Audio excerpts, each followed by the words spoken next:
రెండు పార్టీల మధ్య వార్ ఏ పరిణామాలకు దారితీయబోతుంది? అలాగే కోర్టులంటే వైసీపీకి ఎందుకు మింగుడు పట్టలేదు? వైసీపీ నేతలు ఆరోపిస్తున్నట్టు పార్టీలకు అనుకూలంగా న్యాయస్థానాలు పనిచేస్తాయా? మరి ఇదే అంశాలపై ఈనాటి బిగ్ డిస్కషన్ కొనసాగిద్దాం. మనతో పాటుగా చర్చలో పాల్గొంటున్నారు అశోక్ బాబు, టీడీపీ ఎమ్మెల్సీ మనతో పాటుగా లైవ్లో జాయిన్ అయ్యారు. కన్నబాబు రాజు గారు, వైసీపీ ఎమ్మెల్యే మనతో పాటుగా లైవ్లో అందుబాటులో ఉన్నారు. మరి కాసేపట్లోని యశస్విని జనసేన పిఏసీ మెంబర్ కూడా మనతో పాటుగా లైవ్లోకి అందుబాటులోకి రానున్నారు. ఆంజనేయ రెడ్డి, బీజేపీ అధికార ప్రతినిధి మనతో పాటుగా లైవ్లో జాయిన్ కాబోతున్నారు.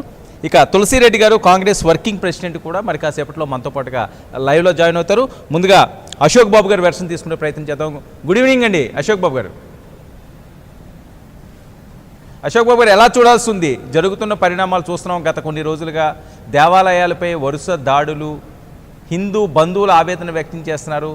ఈరోజు అది రాజకీయంగా ఈరోజు హిందువులందరినీ కూడా బలహీనపరిచే విధంగా ప్రభుత్వాలు సాగుతున్నాయి అని చెప్పి మాట్లాడే పరిస్థితి.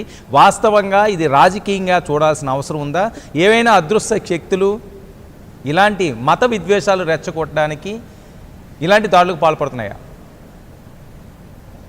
అంటే ఇక్కడ రెండు విషయాలండి. ఒకటి రాజకీయ అంశం, రెండు మతపరమైన అంశం. రాజకీయంగా ఏంటంటే నాకు తెలిసి ప్రభుత్వం వాళ్ళ వైఫల్యాలు కప్పిపుచ్చుకోవడం కోసం, అంటే వాళ్ళ ప్రభుత్వం అప్పుల్లో మునిగిపోయింది, కోర్టులన్నీ కూడా ప్రభుత్వానికి వ్యతిరేకంగా ఉన్నాయి, రాజకీయంగా ఏమాత్రం అనుకూలంగా లేని పరిస్థితుల్లో పబ్లిక్ని డైవర్ట్ చేయడం కోసం కొన్ని యాక్షన్స్, ఈ దేవాలయం మీద దాడి అనండి, లేదంటే ఇక్కడ మన అమరావతి ల్యాండ్స్ మీద కానివ్వండి, ఈ డైవర్షన్ అనేది రాజకీయంగా తెచ్చిందేమో అనే ఒక సందేహం అయితే చాలా మంది సీనియర్ పొలిటీషియన్స్ చెప్తున్నారు.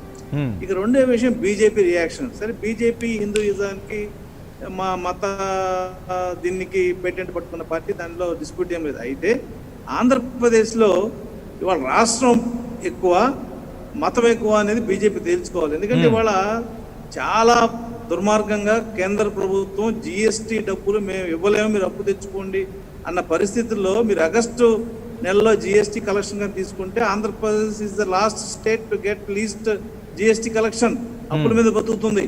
కాబట్టి వీళ్ళు ఏదైనా నిజంగా రాష్ట్రానికి చేయదలుచుకుంటే, రాష్ట్ర ప్రజలకు చేయదలుచుకుంటే, రాష్ట్ర ప్రజల్లో హిందువులు ఒకలే కాదు, హిందువులు, క్రిస్టియన్స్, మైనారిటీస్ అన్ని వాళ్ళు ఉన్నారు. రాష్ట్రానికి ఏదైనా మీరు ప్రయత్నం చేయదలుచుకుంటే కేంద్రం మీద ఒత్తిడి తీసుకొచ్చి మీరు జిఎస్టీ బకాయిలు తీసుకురావటం, మనకు రావాల్సిన పోలవరం రావాల్సిన 3,000 కోట్లు రాష్ట్ర మేలు చేసిన అవుతారు. వాళ్ళ గుడిలో జరిగింది మంచిది కాదు, దానికి ప్రభుత్వం మీద మనం అడగచ్చు. కానీ అదొకటే సబ్జెక్ట్ని మీరు తీసుకుని అది అది అది జరిగింది కాబట్టి రాష్ట్రానికి ఏదో జరిగిపోయిందనే ఒక విపరీతమైన ఫోకస్ ఇవ్వటం అంటే కరెక్ట్ కాదు. అది హిందువుల మనోభావాలు ఖచ్చితంగా దెబ్బతిన్నాయి. దానికి ప్రభుత్వం it has to pay it's cost, అందులో డిస్ప్యూట్ లేదు. కానీ వాళ్ళ రాష్ట్రానికి ఏం కావాలి? మేమే ప్రతిపక్షం అంటున్నారు. అంటే 1% ఉన్న మీరు ప్రతిపక్షం అవుతే 40% ఉన్న మేము ఏ పక్షం అవుతాం? కాబట్టి బీజేపీ స్టాండ్ ఏదైతే ఈ గుళ్ళ మీద ఉందో అది ఓవర్ యాక్షన్, ఓవర్ రియాక్షను. మీరు అవ్వాల్సిన రియాక్షన్ ఢిల్లీలో అనండి, మనం రావాల్సిన డబ్బులను ఢిల్లీ నుంచి తెప్పించండి, అది కరెక్ట్ అని చెప్పి మా అభిప్రాయం. రైట్. అశోక్ బాబు గారు, ఒక సూటి ప్రశ్న అండి. ఈరోజు హిందువులు దేవాలయాలపై జరుగుతున్న ఈ అంశాలకి ప్రధాన ప్రతిపక్షంగా ఉన్న తెలుగుదేశం పార్టీ ఎవరిని తప్పు పడుతుంది, ఏం డిమాండ్ చేస్తుంది? అంటే ఖచ్చితంగా ఏ టెంపుల్లో జరిగిందో ఆ టెంపుల్లో ఉన్న మేనేజ్మెంట్ ఫెయిల్యూరు, అలాగే ప్రభుత్వం కూడా ఏదో వెనక మనకి ఒక సామెత ఉంది, తోటకొత్త ఇచ్చిన రోజున తిట్టుంటే ఇవాళ జైల్లోకి వచ్చేవాడిని కాదని. ఫస్ట్ ఏ సంఘటన జరిగిందో ఆ సంఘటన ప్రభుత్వం సీరియస్గా తీసుకుని దీన్ని కనుక కట్టడి చేయడానికి ప్రయత్నించుంటే, ఇప్పుడు సోషల్ మీడియాలో ఎవరన్నా ఫార్వర్డ్ చేస్తే వాళ్ళ మీద సిఐడి ఎంక్వైరీ చేశారు. కానీ ఈ టెంపుల్స్ మీద జరుగుతుంటే ఏం ఎంక్వైరీ చేసింది ప్రభుత్వం? మీకు తెలిసిన విశాఖపట్నం విషయంలో సిఐడి ఎంక్వైరీ చేసి కర్నూలు తీసుకెళ్లారు వాళ్ళందరినీ కూడా. అంత ఇంట్రెస్ట్ చేసిన ప్రభుత్వం ఇది మనోభావాలకు సంబంధించింది. ఒక మసీదులో చిన్న పొరపాటు జరిగితే మీకు ఎంత రియాక్షన్ వస్తుంది? ఎస్సీ ఎస్టీస్ రిజర్వేషన్లో సుప్రీంకోర్టు జడ్జిమెంట్ కానీ, ఎస్సీ ఎస్టీస్కి మన అట్రాసిటీస్ యాక్ట్లో మీరు తీసుకోవాల్సి లేదని చెప్పి సుప్రీంకోర్టు జడ్జిమెంట్ ఇస్తే దేశం మొత్తం ఎలా రియాక్ట్ అయింది? మన దేశం అంత సెన్సిటివ్ ఇష్యూని ప్రభుత్వం మాకు సంబంధం లేదు, ఇది మా పరిధిలో లేదన్నట్టుగా బిహేవ్ చేయటం అయితే ఖచ్చితంగా ప్రభుత్వం దీన్ని సీరియస్గా తీసుకోపోవడం ఉండాలి. లేదంటే జరిగితే జరగని నాకు వచ్చిన ఇబ్బంది ఏంటనే భావన ఉండాలి. కాబట్టి అది మంచిది కాదు. దీని మీద ప్రభుత్వం ఖచ్చితంగా చిత్తశుద్ధితో ఉండి ఒక డీటెయిల్ ఎంక్వైరీ సమాధానం రెండు చెప్పాలి. రైట్, అవసరమైతే వైట్ పేపర్ కూడా రిలీజ్ చేయాలి. రైట్ అండి. కన్నబాబు రాజు గారు యలమంచిలి వైసీపీ ఎమ్మెల్యే మనతో పాటుగా లైవ్లో జాయిన్ అయ్యారు. గుడ్ ఈవినింగ్ అండి కన్నబాబు రాజు గారు. కన్నబాబు రాజు గారు, ఏం జరుగుతుంది? పగ్గాలు చేపట్టిన తర్వాత అత్యధిక మెజార్టీ ఇచ్చారు, 151 సీట్లు. అంటే గోల్డెన్ స్పూన్ తోటి మీకు వడ్డించినట్టే. అసలు తిరుగులేని మెజార్టీ, ఊహించని మెజార్టీ, అంచనాలకి అందలం మిమ్మల్ని ఎక్కించారు. అయినప్పటికీ కూడా పగ్గాలు చేపట్టిన తర్వాత జరుగుతున్న అంశాలు, కోర్టుల విషయం అవనియండి, లేకపోతే దేవాలయాలపై జరుగుతున్న దాడులు అవనియండి, ఇవన్నీ కూడా మతపరంగా ఈ ప్రభుత్వం ముందుకు వెళుతున్నది అని చెప్పి మీ మీద ఈరోజు ఒక రిమార్క్ వచ్చే పరిస్థితి. ఎందుకు ఈ రకంగా వెళుతున్నారో, జరుగుతున్న అంశాలని వెంటనే అక్కడ నిగ్గు ఎందుకు తేల్చలేకపోతున్నారు?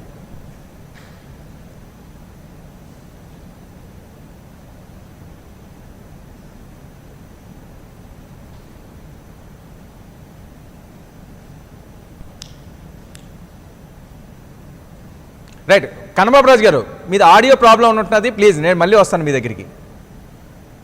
ప్లీజ్. యశస్విని గారు, చూస్తున్నాం ఈరోజు రాజకీయంగా ఈరోజు మతాల మధ్య చిచ్చులు రేపే పరిస్థితి స్పష్టంగా కనిపిస్తున్నది. అంటే ఎవరి స్వార్థం వాళ్ళు ఇక్కడ చూసుకుంటున్నారు.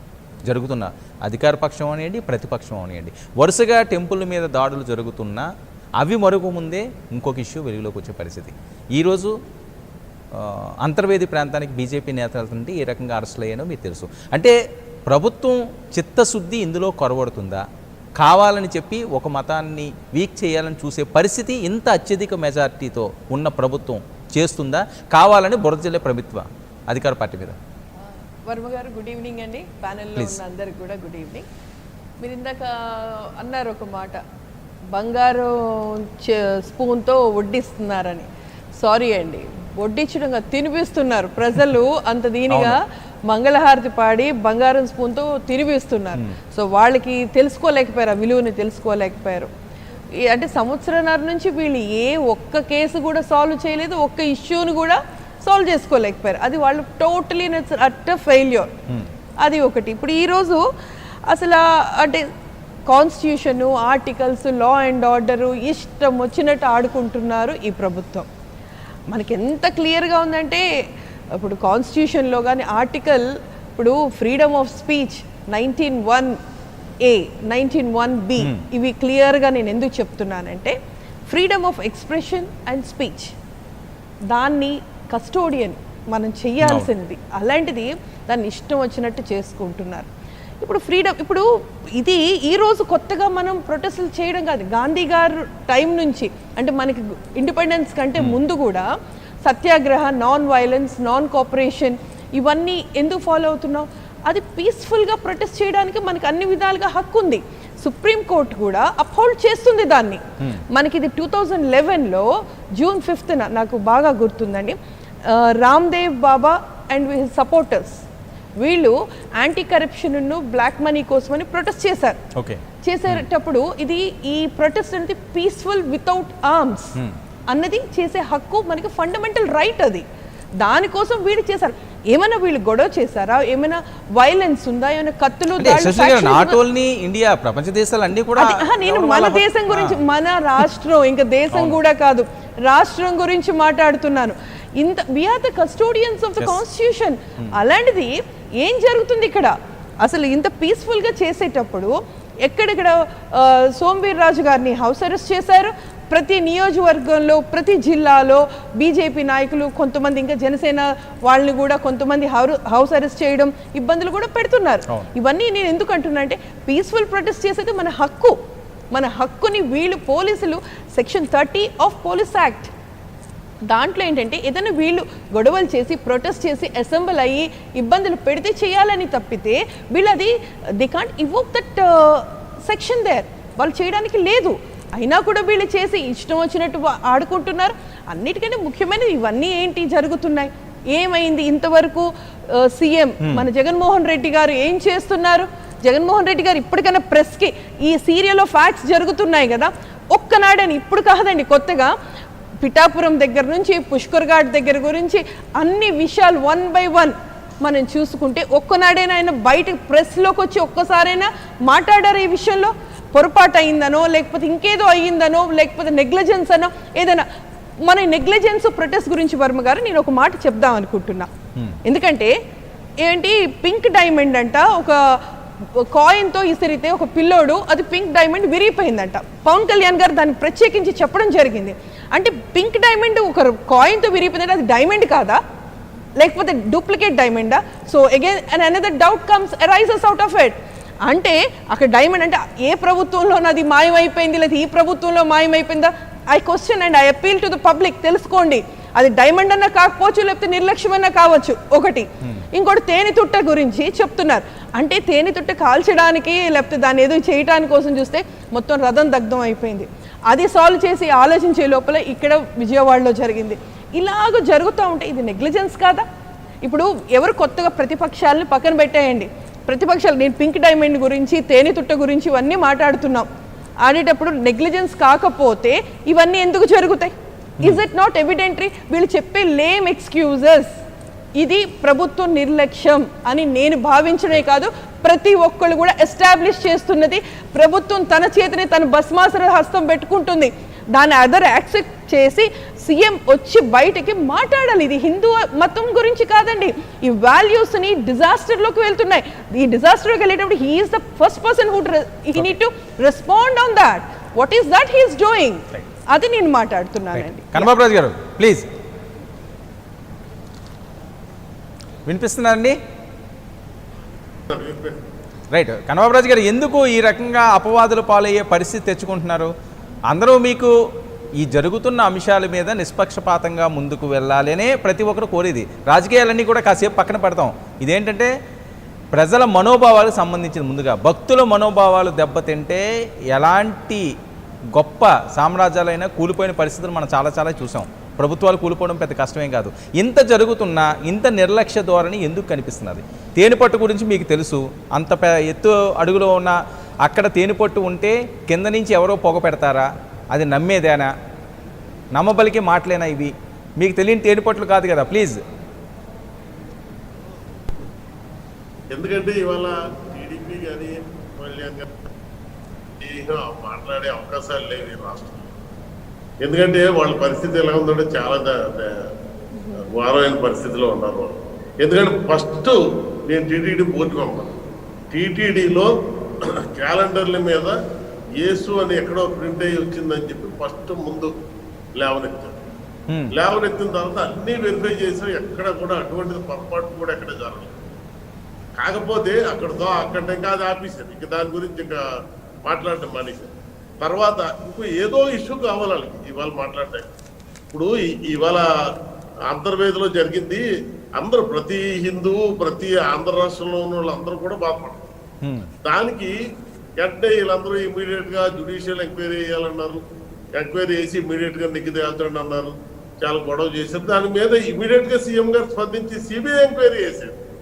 ఇంకా అంతకంటే ఎందుకంటే ఇదే పార్టీలు, ఈ టీడీపీ పార్టీ అసలు సిబిఐని మా ఆంధ్ర రాష్ట్రానికి రావడానికి వీల్లేదు, సిబిఐ అంటే మాకు అసలు నమ్మకం లేదు అని చెప్పి ఎన్నో మాటలు మాట్లాడారు ఆ ముఖ్యమంత్రి, మాజీ ముఖ్యమంత్రి గారు చంద్రబాబు నాయుడు.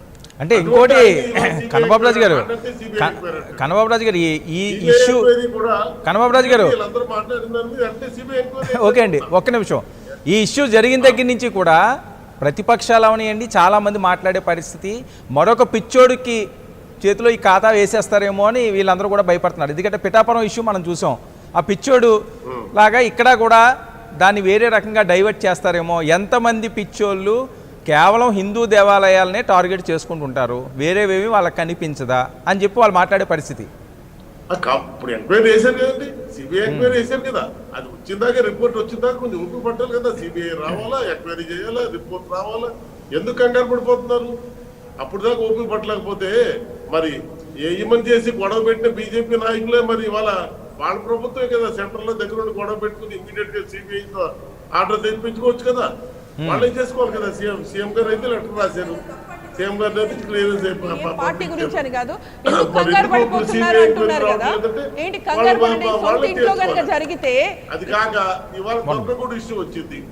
దుర్గగూడ ఇష్యూ చంద్రబాబు నాయుడు గారి టైంలో ఆయన ముఖ్యమంత్రిగా ఉన్నప్పటి దగ్గర నుంచి కూడా ఇప్పటి వరకు కూడా ఆ రథాన్ని బయటకు తీసుకురాలేదు.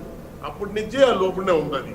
అంటే మరి అప్పుడు ఆ సింహాలు ఎవరు పట్టుకెళ్ళిపోయారన్నది ఇక ప్రజల్లో ఆటోమేటిక్గా ఎక్కడ చూసినా టీడీపీ టైంలోనే జరిగింది, టీడీపీ టైంలోనే ఆ 3 సింహాలని మాయం చేశారని రకరకాలుగా చెప్పుకుంటున్నారు. దాని మీద కూడా ఏదన్నా, ఎందుకంటే దాని మీద కూడా ఎంక్వైరీ చేసేది జరిగినట్టే ఎంక్వైరీ చేసి 1 రోజులో 2 రోజుల్లోనో 3 రోజుల్లోనో తేలిపోయేది కాదు కదా. ఇంత మునిపోతే తెలుగుదేశం టైంలో తాంత్రిక పూజలు చేశారని చాలా పెద్ద గొడవ అయిపోయింది స్టేట్ వైడ్. దాని మీద ఎంక్వైరీ చేసేది ఏమైంది? దాని మీద ఏమైనా ఇప్పటికైనా అంటే కన్నబాబు రాజు గారు ఏదో ఎంక్వైరీలు వేసి చేతులు తుడుపుకునే ప్రక్రియ కాదు. ఇంకోటి ఏంటంటే కన్నబాబు రాజు గారు, మీరు టీటీడీ బోర్డు మెంబర్ కింద కూడా ఉన్నారు. ఎందుకంటే సాక్షాత్తు కలియుగ దైవంగా హిందువులు భావించే ఆ స్వామి చెంతన మీరు ఉన్నారు కాబట్టి మీలాంటి వాళ్ళకి ఇంకా రెస్పాన్సిబిలిటీ ఉండాలా ఇలాంటి ఇష్యూలు అన్నింటి మీద. అందులో ఏమైనా తేడాలు ఉంటే అప్పుడు మాట్లాడాలి. అందుకని ఏమీ లేకుండా ఎంక్వైరీ జరగకుండా ఇదేదో ఇదే హిందూ మతాన్ని ఎందుకంటే ఎవరు హిందువులు ఉన్నోళ్ళు ఆంధ్ర రాష్ట్రంలో 180 మంది 85 మంది హిందువులే, అందులో డౌట్ లేదు. వాళ్ళు ఎంత బాధపడతారో బీజేపీ వాళ్ళు మేము అంతే బాధపడుతున్నాం. వాళ్ళకి రాముడు అంటే ఎంత ఇష్టమో మాకు అంతే ఇష్టం, రాముడు కృష్ణుడు అంటే వాళ్ళకి ఎంత ఇష్టమో మాకు అంత ఇష్టం. అంతేగాని దాన్ని తీసుకొచ్చి వాళ్ళు ఏదో ఇవాళ అంతర్వేదిలో వాళ్ళు అనడానికి ప్రయత్నం చేస్తారు. ఇటువంటి సిచ్యువేషన్ లో వాళ్ళు అడిగిన ఎంక్వైరీ చేసిన తర్వాత ఎందుకని ఇవాళ ప్రయత్నం చేయాలి? ల్యాండ్ ఆర్డర్ ప్రాబ్లం వస్తుందని గవర్నమెంట్ ముందుగానే హెచ్చరించారు, అక్కడికి ఎవరు వెళ్ళొద్దని. గవర్నమెంట్ హెచ్చరించిన తర్వాత అక్కడికి వెళ్ళకుండా ఆగలి. దాన్ని నాకంటే మేము ల్యాండ్ ఆర్డర్ అంటే చేయకపోతే రేపు పొద్దున ల్యాండ్ ఆర్డర్ ఏమైనా తేడా వస్తే రేపు అదంతా ముఖ్యమంత్రి మీద వస్తుంది తప్ప ఇంకెవరి మీద రాదు కదా. అందువల్ల కొంచెం ఎంక్వైరీ జరిగిందాక కొంచెం ఉపయోగపడాల. ఏం కాదలేదు, అడిగిందని వేసారు కదా ఎంక్వైరీ. జ్యుడిషియల్ ఎంక్వైరీ అన్నారు, సిబిఐ ఎంక్వైరీ ఏమన్నారు. ఇంకెందుకు ఈ ఆంధ్ర రాష్ట్రంలో ప్రత్యేకించి ఒక సిబిఐ ఇక్కడ డిపార్ట్మెంట్ ఇక్కడ ఆంధ్ర రాష్ట్రం. ఎందుకంటే ప్రతి చిన్నదానికి ఇప్పుడు సుధాకర్ డాక్టర్ సిబిఐ ఎంక్వైరీ, లేకపోతే రాజశేఖర్ చిన్నాన్న గారు సిబిఐ, ఇప్పుడు 5 6 సిబిఐ ఎంక్వైరీ జరుగుతున్నాయి. ఇంకా అలాగే వచ్చింది ఎన్ని సిబిఐ ఎంక్వైరీలు చేయగలరు, అన్ని రిపోర్ట్లు వస్తాయి, ఎంత టైం పడుతుంది వాళ్ళు కూడా. ఓకే కన్నబాబు రాజు గారు వెయిట్ అండి, మీది ఆడియో ప్రాబ్లం వస్తున్నది, అది కరెక్ట్ చేస్తాను ప్లీజ్. నేను వస్తాను మళ్ళీ మీ దగ్గరికి. 1 minute అండి. ఆంజనేయరెడ్డి గారు బీజేపీ అధికార ప్రతినిధి జాయిన్ అయ్యారు. ఆంజనేయరెడ్డి గారు good evening. Good evening Varma గారు. ఏం జరుగుతుందండి ఆంధ్రప్రదేశ్ రాష్ట్రంలో? ప్రభుత్వం మీద ఒంటి కాలిపై లెగుస్తున్నారు మీరు. ఏ విషయం చూసుకున్నా సరే ఈరోజు బీజేపీ ఆందోళన ఉధృతం చేస్తుంది. ఒక పక్క దాని మీద సిబిఐ ఎంక్వైరీలు వేస్తున్నామని చెబుతున్నారు. ఇలాంటి సిచ్యువేషన్లో కరోనా రోజు రోజుకి 1000 కేసుల్లో ఆంధ్రప్రదేశ్లో పెరుగుతున్న నేపథ్యంలో మేము చెలో యాత్రలు పెడతాము అనడంలో ఉన్న ఆంతర్యం ఏంటి? వర్మ గారు, ఈ ప్రభుత్వం వచ్చిన తర్వాత గత 15 నెలల్లో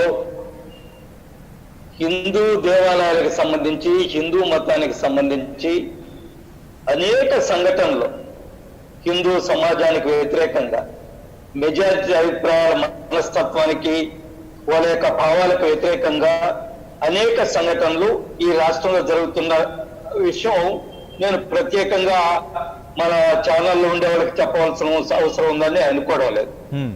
నేనేమంటున్నా అంటే ఈ ప్రభుత్వం వచ్చిన తర్వాత ఎందుకు ఇంత పెద్ద ఎత్తున సంఘటనలు జరుగుతున్నాయి? నంబర్ 1, మీరు ఇటీవల రీసెంట్ డేస్ 4-5 రోజుల్లోనే మీరు ఎన్ని సంఘటనలు చూశారు?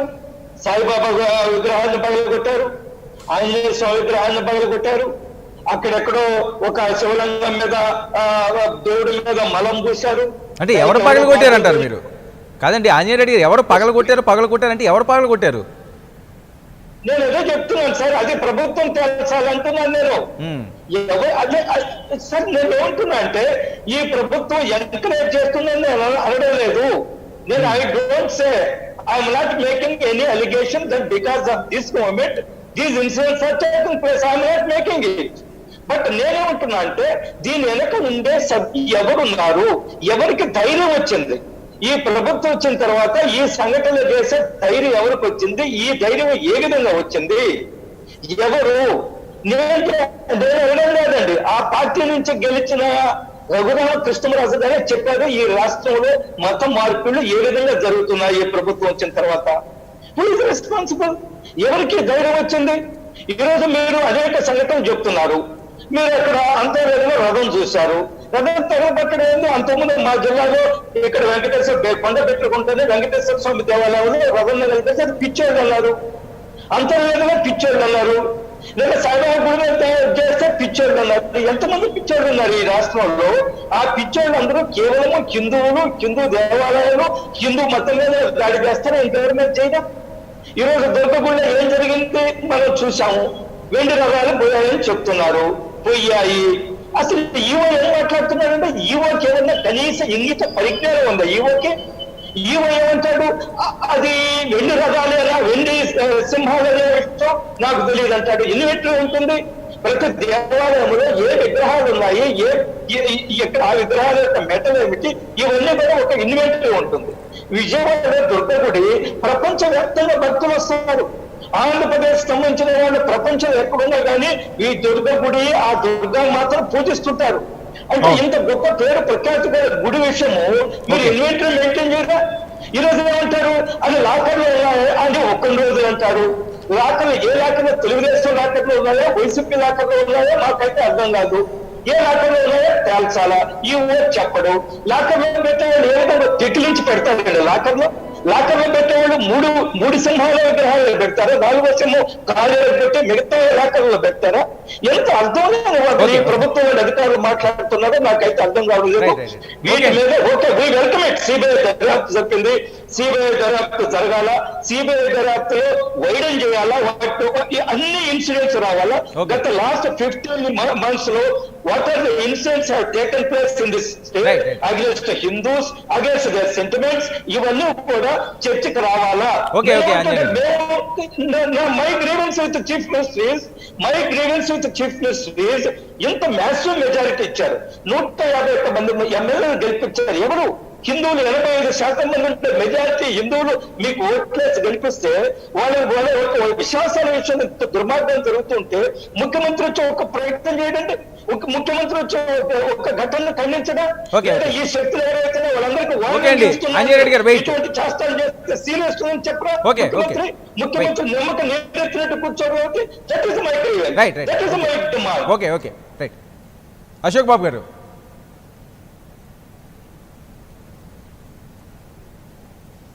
యశస్వి గారు చూస్తున్నా ఈరోజు విమర్శల వరకే మాట్లాడే వైసీపీ నాయకులు చెప్తున్నారు. కన్నబాబు గారు ఒక మాట అంటే ఇప్పుడు ఏమంత తొందర అయిపోయింది, రిపోర్ట్ ఇన్వెస్టిగేషన్ చేయాలి కదా అంటున్నారు. ఇది మీ సొంత ఆస్తులైనా, మీ నమ్మకాలైనా మీ ఇంట్లో జరిగి ఉంటే మీరు ఇలా ఇంత నిదానంగా, ఇంత ఓపికగా మీరు అనగలుగుతారా ఏమో మరి నాకైతే తెలియదండి. ఇది ఎవరిదో కదా, ఇప్పుడు నాది కాదు కదా అన్న ఉద్దేశంతో మీరున్నారు. మీ ప్రభుత్వం కాబట్టి మీరు అలా మాట్లాడుతున్నారు. ఇకపోతే అండి ఇప్పుడు పోలీసులు అనేటప్పటికీ వీళ్ళు కొంచెం ఒకసారి పొరపాటు జరిగింది. నిన్న కూడా నేను డిబేట్లో అది చెప్పాను. ఒకసారి పొరపాటు, తర్వాత గ్రహపాటు, ఇది అలవాటు అయిపోయింది. ఇదైతే నెక్స్ట్ ఇన్సిడెంట్ కన్నా తొందరగా కొంచెం ఎక్స్పెడైట్ చేయాలి. వీళ్ళు ఇన్వెస్టిగేషన్ అనేది ఎక్స్పెడైట్ చేయాలి.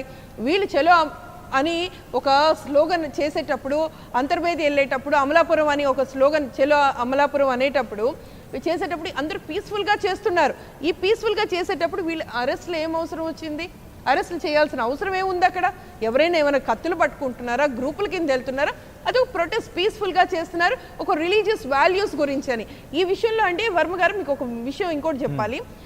అదేంటి Maneka Gandhi versus Union of India, ఈ విషయంలో కూడా ఇలానే ఒక ప్రొటెస్ట్ గురించి చెప్తే అప్పుడు కూడా సుప్రీంకోర్టు అదే ఒక ల్యాండ్ మార్క్ జడ్జిమెంట్ ఉందండి. దాంట్లో అంటే it's upholding the right of expression and freedom of protest అండి ఈ విషయంలో. సో ఇవన్నిటిని కూడా వీళ్ళు పక్కకు పెట్టి వీళ్ళని అరెస్టులు చేసి అంటే మొత్తం దేన్ని భయం లేదు, పోలీసులకి భయం లేదు, ప్రభుత్వం అండ ఉందని వీళ్ళకి ధైర్యం ఉంది. అంటే ఏది పడితే చేస్తున్నారు కదా. కనీసం మేము ఏం చేస్తున్నాం, ఇది ప్రజలకు సంబంధించింది, సెన్సిటివ్ వాల్యూస్, దాని గురించి ఇమీడియట్గా సీఎం బయటికి ప్రెస్ మీట్ పెట్టి దానికి రెస్పాండ్ అయ్యి వాళ్ళకి అనౌన్స్ చెప్పి మీరు ఏమి ఇదవ్వద్దు, నేనున్నాను అన్న ఒక మాట. ఎలక్షన్ టైంలో నేనున్నా, నేను వస్తా, నేను చేస్తానని అన్నారు కదా. ఈరోజు ఏమైంది మీ వాగ్దానాలు? ఈరోజు ఏమైంది మీ వాగ్దానాలు, మీ మాటలు, మీ హామీలు? ఈరోజు వచ్చి చెప్పాలి కదా మీరు. ఒకటి కాదండి, ఒక సడన్గా జరగలేదు, కంటిన్యూగా సీరియల్ ఆఫ్ ఇన్సిడెంట్స్ జరుగుతున్నాయి. Why you're not coming out of the your shell? మీరు వచ్చి మాట్లాడాలి, మాట్లాడితే కదా ప్రజలకు మీ మీద నమ్మకం ఉండేది. మేము కొత్తగా ప్రతిపక్షాలు ఎవరు ఏమండంలా, మీరు చేసిన పొరపాటుల్ని మేము చూపిస్తున్నాం, దాన్ని సరిదిద్దుకొని ప్రజలకు ఒక వాల్యూస్ని ఇవ్వండి, వాళ్ళకి ఒక రక్షణ ఇవ్వండి. మిమ్మల్ని చూసి వాళ్ళు నమ్మి ఓటు వేశారు, వేసేటప్పుడు వాళ్ళని కాపాడే ఇది కూడా హక్కు కూడా కాపాడే ఇది డ్యూటీ మీది. So what you are doing? నేను జగన్మోహన్ రెడ్డి గారిని ఏమి విమర్శించడం కాదు, మీ బాధ్యతని నేను గుర్తు చేస్తున్నాను. గుర్తు చేసి మీరు ప్రజలకి ఏ తరపున అండగా ఉంటారు, ఇప్పటికైనా సరే మీరు ముందుకు రండి. వచ్చి మీ ఎవరితో మాట్లాడించడం కాదు, మీరు వచ్చి మాట్లాడండి, అప్పుడు ప్రజలకి నమ్మకం ఉంటుంది. ఇంతవరకు పోలీసుల్ని మీరు ఇన్ఫ్లుయెన్స్ చేస్తున్నారు తప్పితే వాళ్ళని కరెక్ట్, వాళ్ళకి ఫ్రీగా వదిలి వాళ్ళ డ్యూటీస్ వాళ్ళని చేయనివ్వండి. అంతేగాని ఇలా చేసి ఎటు తప్పు తావు పట్టించి అనవసరమైన పనికిరాని విషయాల్లో మీరు కాన్సన్ట్రేట్ చేస్తున్నారు. కనీసం ప్రజలకు పనికొచ్చే కొన్ని చూడండి, అది నా అప్పీల్ అండి. రైట్, కన్నబాబు గారు ఆయనకి నచ్చదులేండి. చెప్పండి కన్నబాబు గారు, ప్రజలకి ఒక భరోసా ఇచ్చే పరిస్థితి లేదు, ఒక కాన్ఫిడెన్స్ క్రియేట్ చేయలేకపోతుంది ప్రభుత్వం, ఇంత జరుగుతున్నా అని చెప్పి మాట్లాడే పరిస్థితి. కాంటెన్స్ ఇప్పుడు ఇందాక మేడం చెప్పినట్టు కంగారుగా చేయాలంటే ఏం సీఎం గారు ఏం చేయగలరు? సిబిఐ ఎంక్వైరీ చేశారు, ఆ ఎంక్వైరీ రిపోర్ట్ రావాలి కదా. ఎందుకు కంగారు అంటే కంగారు పడిపోయి మన చేతిలో ఏం లేదు కదా. ఏదైనా ఎంక్వైరీ చేసిన తర్వాత ఎంక్వైరీ రిపోర్ట్ రావాల్సిందే కదా. రిపోర్ట్ వచ్చిన దాకా ఎవరు దోషులు ఎవరు దొంగరాలు ఫైనల్ గా నిర్ణయించవలసింది ఎవరు? అది ఎంక్వైరీలోనే రావాలా. అది కాక ప్రస్తుతానికి వీళ్ళందరూ కూడా బీజేపీ అవనండి, ఇంకా పవన్ కళ్యాణ్ పార్టీ అవనండి, వీళ్ళందరూ అర్ధర్వేది వెళ్ళి లేదా అమలాపురం వెళ్ళి గొడవ చేయవలసినంత అవసరం ఏముంది? అక్కడ గొడవ చేయలేదండి, గొడవ కాదండి. మేము చలో అంతర్వేది, చలో అమలాపురం అనడానికి ఒక ప్రొటెస్ట్. అది మీరు ప్రొటెస్ట్ కి గొడవలకి ఫ్యాక్షనిజం రాలేదు ఇక్కడ, గుర్తుపెట్టుకోండి. అందువల్ల ఆ మేడం గారు చెప్పిందా ఆవేదన ఉంది, మాకు ఉంది ఆవేదన, అందరికీ ఉంది, ప్రతి హిందూకి ఆవేదన ఉంది. ఆవేదన ఉన్నా ఇప్పుడు ఇందాక ఆయన చెప్పినట్టు విజయవాడ ఆ విగ్రహాలు ఎక్కడ ఉన్నాయంటే సింహాలు అలా ఆ లాకర్లో పెట్టాను, ఈ లాకర్ ఇవో అన్నాడు, ఇవో తప్పుగా మాట్లాడాడు. దాని మీద కూడా ఆయన మీద కూడా యాక్షన్ తీసుకుంటారు. ఇమ్మీడియట్ గా ఎండబేస్ కమిషనర్ గారు కానీ లేకపోతే మినిస్టర్ గారు కానీ చెప్పారు, ఎవరైనా ఇందులో తప్పు జరిగితే మాత్రం తప్పకుండా వాళ్ళందరూ శిక్షార్హులే, వాళ్ళందరినీ శిక్షిస్తాం అని చెప్పి ఎంక్వైరీ ఒక కమిటీ వేశారు. మరి ఎంక్వైరీ కమిటీ వేసిన తర్వాత రిపోర్ట్లు వచ్చాయి కదా. ఈ రిపోర్ట్ రాకుండా ఎవరైతే ఏం చేయగలరు? కాకపోతే తొందరగా చేయమని చెప్తున్నారు, తొందరగా ప్రభుత్వం నుంచి కూడా. ఎంతసేపు ముఖ్యమంత్రి గారు మాట్లాడలేదు, ముఖ్యమంత్రి గారు ఆయన పని ఆయన చేసుకుంటున్నాడు దీని మీద. ఇప్పుడు ఆయన మాట్లాడితే ఏం మాట్లాడాలని కమిటీ వేశారు, కమిటీ రిపోర్ట్ వస్తుంది, అప్పుడు దాకా మీరు ఆగండి చెప్పాలి ముఖ్యమంత్రి గారు. ఎందుకంటే ఆయన ఏం చెప్తాడు ముఖ్యమంత్రి గారు? ఆయన ఇచ్చిన హామీలు అంటున్నారు మేడం, హామీ ఇచ్చిందండి 190 హామీలు నెరవేర్చారు అప్పుడే. అన్ని ఏదైతే ఆయన పాదయాత్రలో ఇచ్చారో హామీలన్నీ ఏ ఒక్కటి ఉండిపోకుండా అప్పుడే 190 హామీలు నెరవేర్చారు. హామీల గురించి ఇంకెవరు కామెంట్ చేసే పరిస్థితి అవకాశం కూడా ఇవ్వలేదు. ఆయన అన్ని 190 హామీలు నెరవేర్చారు. హామీలు ఎంత బాగా అక్కడ ప్రజలకి మీరు అందుబాటులో తీసుకొస్తున్నారో ఆరోపణలు కూడా అంత ఎక్కువగానే ఉన్నాయి పార్టీ మీద. ఎందుకు ఆరోపణలు తెచ్చుకుంటున్నారు? మీరు ఎంత వెల్ఫేర్ చేస్తున్నామని చెప్పుకున్నారు కాదండి. అపోజిషన్ పార్టీలకి ఏముందండి, ఇంకోటి మాట్లాడడానికి ఏం లేదు, వాళ్ళకి ఇదే పని, ఏదోటి పొరచి వెళ్ళాలా వాటికాతోటి. ప్రభుత్వం చేసి మంచి పనుల మీద కామెంట్ చేయలేరు వాళ్ళు. 99.99% ప్రజలకు అందుతున్నాయి ఇవన్నీ, అందువల్ల దాని గురించి మాట్లాడలేరు. ఇంకేం చేయాలి? ఫైనల్ గా ఇంక ఇటువంటిది ఏదో పట్టుకుని టీటీడీలో క్యాలెండర్ మీద ఏసని ఉంది, లేకపోతే ఇటువంటి ఏదో అది అయిపోతే ఇంకోటి, అది అయిపోతే ఇంకోటి. ఇప్పుడు ఇంత పెద్ద దేశంలో తప్పులు జరుగుతున్నాయి, హిందువులు అందరూ కూడా చాలా బాధపడుతున్నారు. దానికనే ఇమ్మీడియట్ గా జరిగిన దాని మీద వీళ్ళు గొడవ చేసినప్పుడు ఇమ్మీడియట్ గా సీఎం గారు కూడా వెంటనే స్పందించి ఆయన సిబిఐ ఎంక్వైరీ చేశారు. ఆయన ఏం సిబిఐ ఆయన చేతిలో లేదు కదా తీసుకురావడానికి, అది సెంట్రల్ గవర్నమెంట్ కంట్రోల్ స్వయం ప్రతిపత్తి. వాళ్ళకి లెటర్ రాశారు, మరి వాళ్ళు రావాలా, దాన్ని స్టార్ట్ చేయాలా, దాని రిపోర్ట్ రావాలా, అప్పుడు ఇందులో దోషులు ఇవన్నీ బయట పెట్టాలా. అప్పుడు వరకు మరి ఆగవలసింది, అంతకంటే చేసేది ఏముంది? ఆంజనేయ రెడ్డి గారు, వర్మ గారు మనం ఈ రోజు చర్చ వైసీపీ ఇచ్చిన హామీలు జరుగుతున్నాయా, నవరత్నాల నవనగరాల చర్చ కాదు ఇది. వాటి మీద చర్చ పెట్టాలంటే మీరు ఒక 2 గంటల సేపు చర్చకు సిద్ధంగా ఉన్నాము. ఏమి హామీలు ఎక్కడ ఏ లెవెల్లో ఏ విధంగా అమలు జరుపుతున్నారో మేము సాక్ష్యాలతో సహా దాని మీద మేము ఏం చేయగలం చెప్పగలం. బట్ ఈ రోజు ఏమిటంటే ఈ చర్చ ఏమిటి, ఈ రోజు మా నాయకులు అరెస్ట్ చేశారు. ఎందుకు అరెస్ట్ చేశారు, దానికి కారణం ఏమిటి? మేము ఒక ప్రశాంతమైన వాతావరణంలో అమలాపురం వెళ్ళి రాష్ట్రంలో హిందూ మనోభావాలు ఈ విధంగా దెబ్బతింటున్నాయి, హిందువుల గుళ్ళ మీద దాడులు జరుగుతున్నాయి. ఆంజనేయ రెడ్డి గారు రైట్, ఆంజనేయ రెడ్డి గారు ఒక క్వశ్చన్ వినండి. రైట్, సిబిఐ ఎంక్వైరీ వేయమన్నారు, సిబిఐ ఎంక్వైరీని వేశారు. ఇంత క్రౌడ్ పుల్ చేయవలసిన అవసరం ఉందా ఈ కరోనా సిచ్యువేషన్లోని? శాంతియుతంగా ఎక్కడి నుంచైనా చేయొచ్చు కదా, అమలాపురం వెళ్ళి చేయాలా? సో లా అండ్ ఆర్డర్ గానే వినండి, లా అండ్ ఆర్డర్ కానీ గాడి తప్పితే అక్కడ పరిస్థితి ఏంటి ఈ సిచ్యువేషన్లో? ఆ రకంగా కూడా ఆలోచించాల్సిన అవసరం ఉంది కదా, లేదా? మీరు క్రౌడ్ పుల్లింగ్ విషయం మాట్లాడితే నేను ఈ ప్రభుత్వం మీద ఐ కెన్ మేక్ 100 అలిగేషన్స్. ఈ కోవిడ్ విషయంలో నేను ఒక 100,000 ఆరోపణలు చేయగలను. ముఖ్యమంత్రి స్వయంగా ఒక్కోసారి క్రౌడ్ పుల్లింగ్ లో ఏ విధంగా ఉంటున్నారు, వాళ్ళ పార్టీ నాయకులు ఎమ్మెల్యేలు ఏ విధంగా ఈ సీరియస్ కోవిడ్ లో ప్రారంభోత్సవాలు చేస్తున్నారు, ఇవన్నీ కూడా నేను చాలా మాట్లాడగలను. నేను ఏమంటున్నట్టు ఈ రోజు కోట్లాది మంది హిందువులకు సంబంధించిన మెజారిటీ అభిప్రాయాలకు ప్రజలకు సంబంధించిన భావం విషయంలో మేము ఒక నిరసన తెలియజేస్తున్నాము. దానికి ఎక్కడంటే అక్కడ అరెస్టులు చేయడము, పోలీసు దౌర్జన్యం చేయడము, మమ్మల్ని కూడా నెల్లూరులో రాత్రి పోలీసు మా ఇంటి దగ్గర మిమ్మల్ని హౌస్ అరెస్ట్ అని చెప్పేశారు. మేము ఎక్కడైనా గొడవలు చేస్తున్నామా, ఎక్కడైనా గందరగోళం చేసామా, ఎక్కడైనా శాంతి భద్రతల పరిస్థితి భయంకర ప్రమాదం కలిగించామా? మేము అమలాపురం వెళ్ళి అక్కడ మా నిరసన తెలియజేస్తాం. ఆ నిరసన ప్రభుత్వానికి తెలియజేస్తాం. ఎందుకంటే మీరు సిబిఐ ఎంక్వైరీ ప్రకటించిన తర్వాత అనేక ఇన్సిడెంట్స్ ఈ రాష్ట్రంలో జరిగాయి. మీకు తెలుసు కదా, కృష్ణా జిల్లాలో, గుంటూరు జిల్లాలో ఏమి జరిగిందో మీకు అందరికీ తెలుసు. అనేక ఇన్సిడెంట్స్ కాబట్టి మేము ప్రొటెస్ట్ చేస్తున్నాము. మెజారిటీ ప్రజలు హిందువుల మనోభావాలు దెబ్బతింటే అది రాష్ట్రానికి రాష్ట్ర ప్రభుత్వానికి మంచిది. ఒకటి. రెండోది, నేను ఒక్క నిమిషం అండి ప్లీజ్ గివ్ మీ 30 seconds. ఇస్తాను, మీకు ఛాన్స్ ఇస్తాను.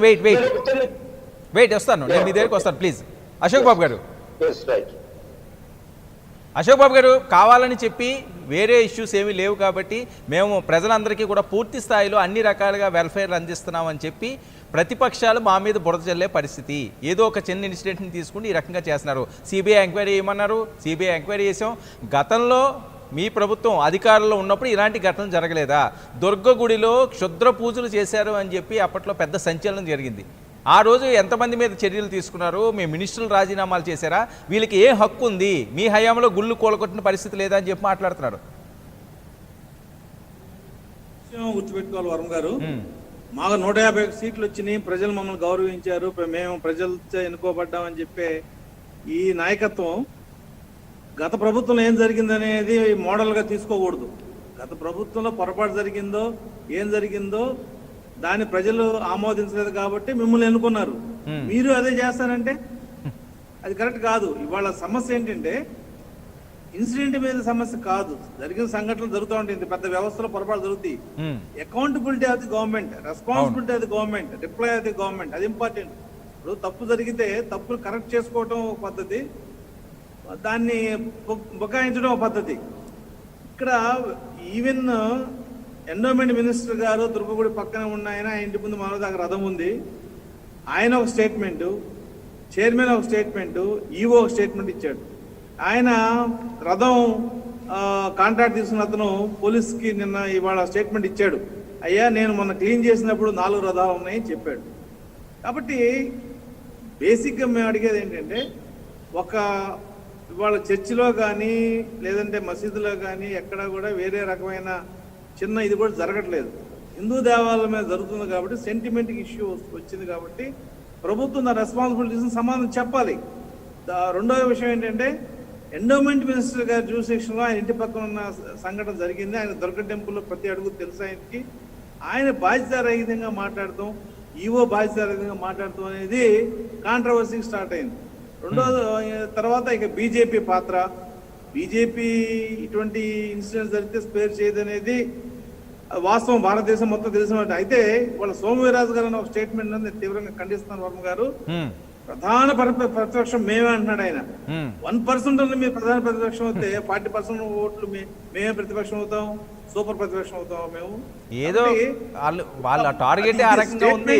మాట్లాడండి మీరు చలో అమలాపురం పెట్టారు, చలో అయితే ఇది పెట్టారు, ఎన్ని చేయండి, మీ పార్టీ పరంగా మీరు చేయండి, మా పరంగా మేము చేస్తాం.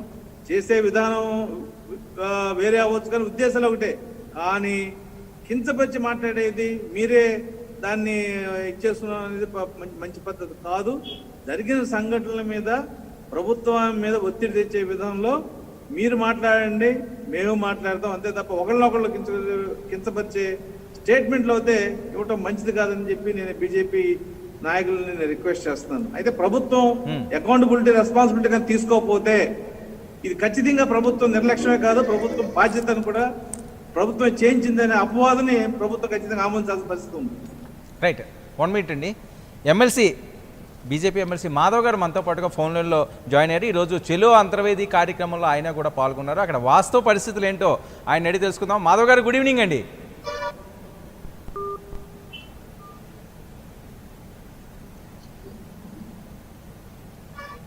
మాధవ్ గారు వినిపిస్తుందా?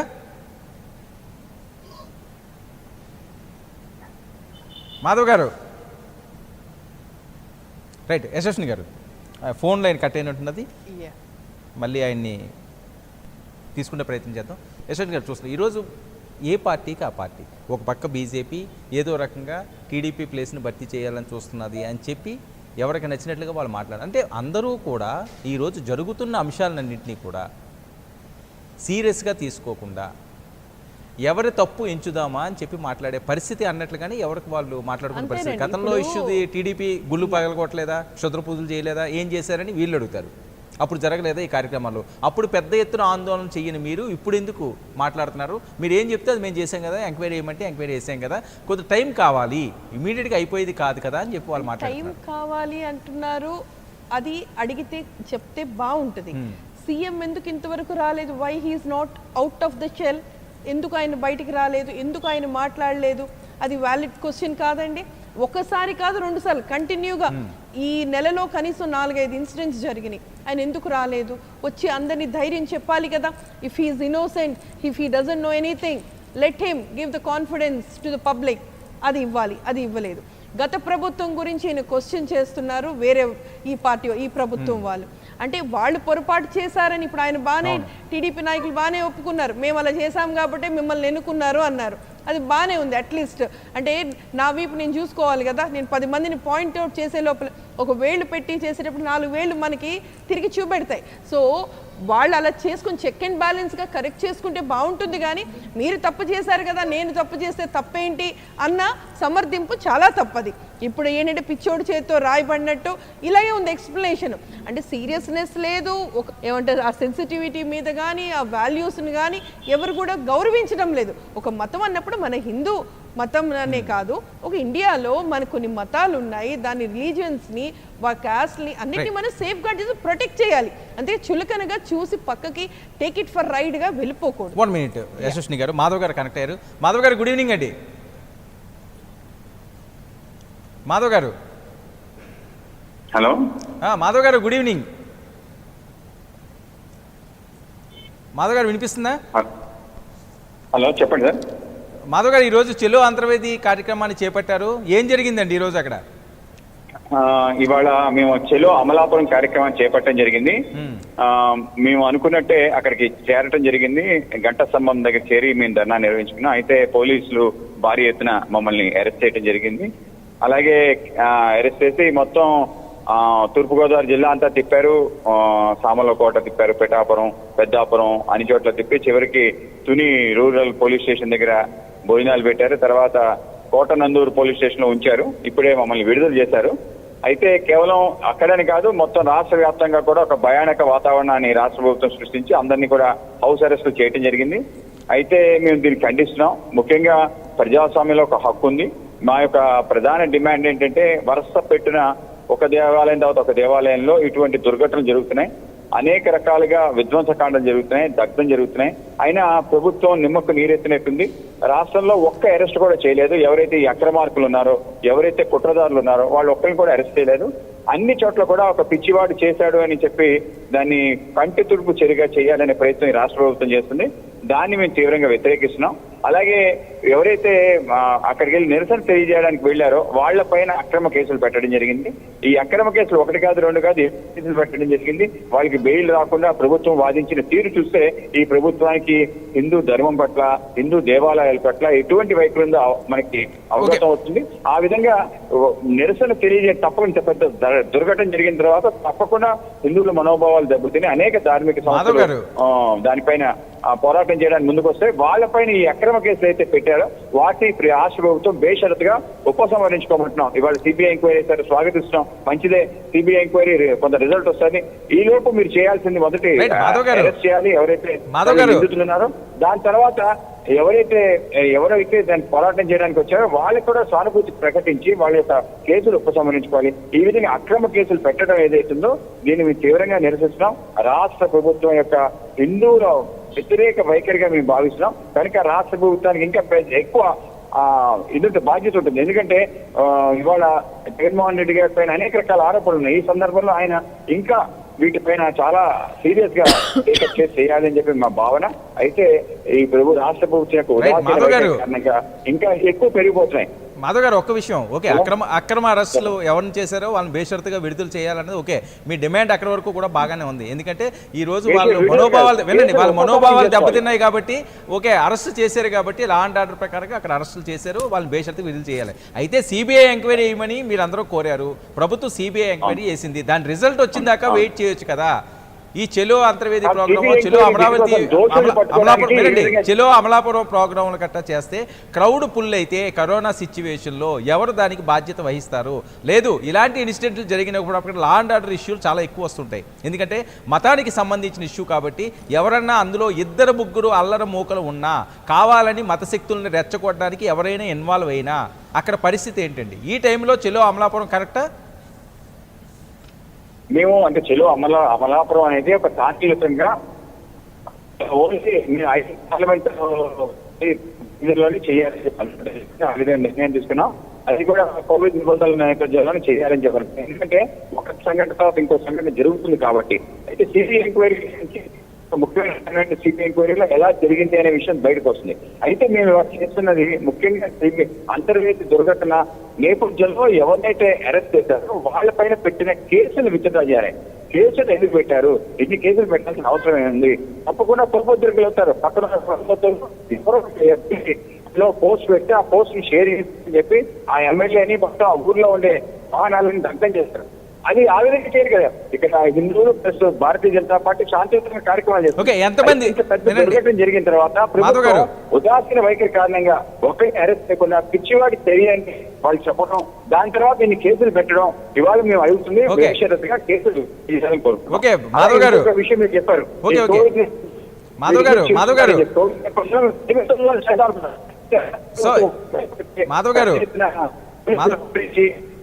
భయభ్రాంతులు గురి చేసింది. ఆ విధంగా చేయాలనుకోవాలి, చాలా శాంతియుతంగా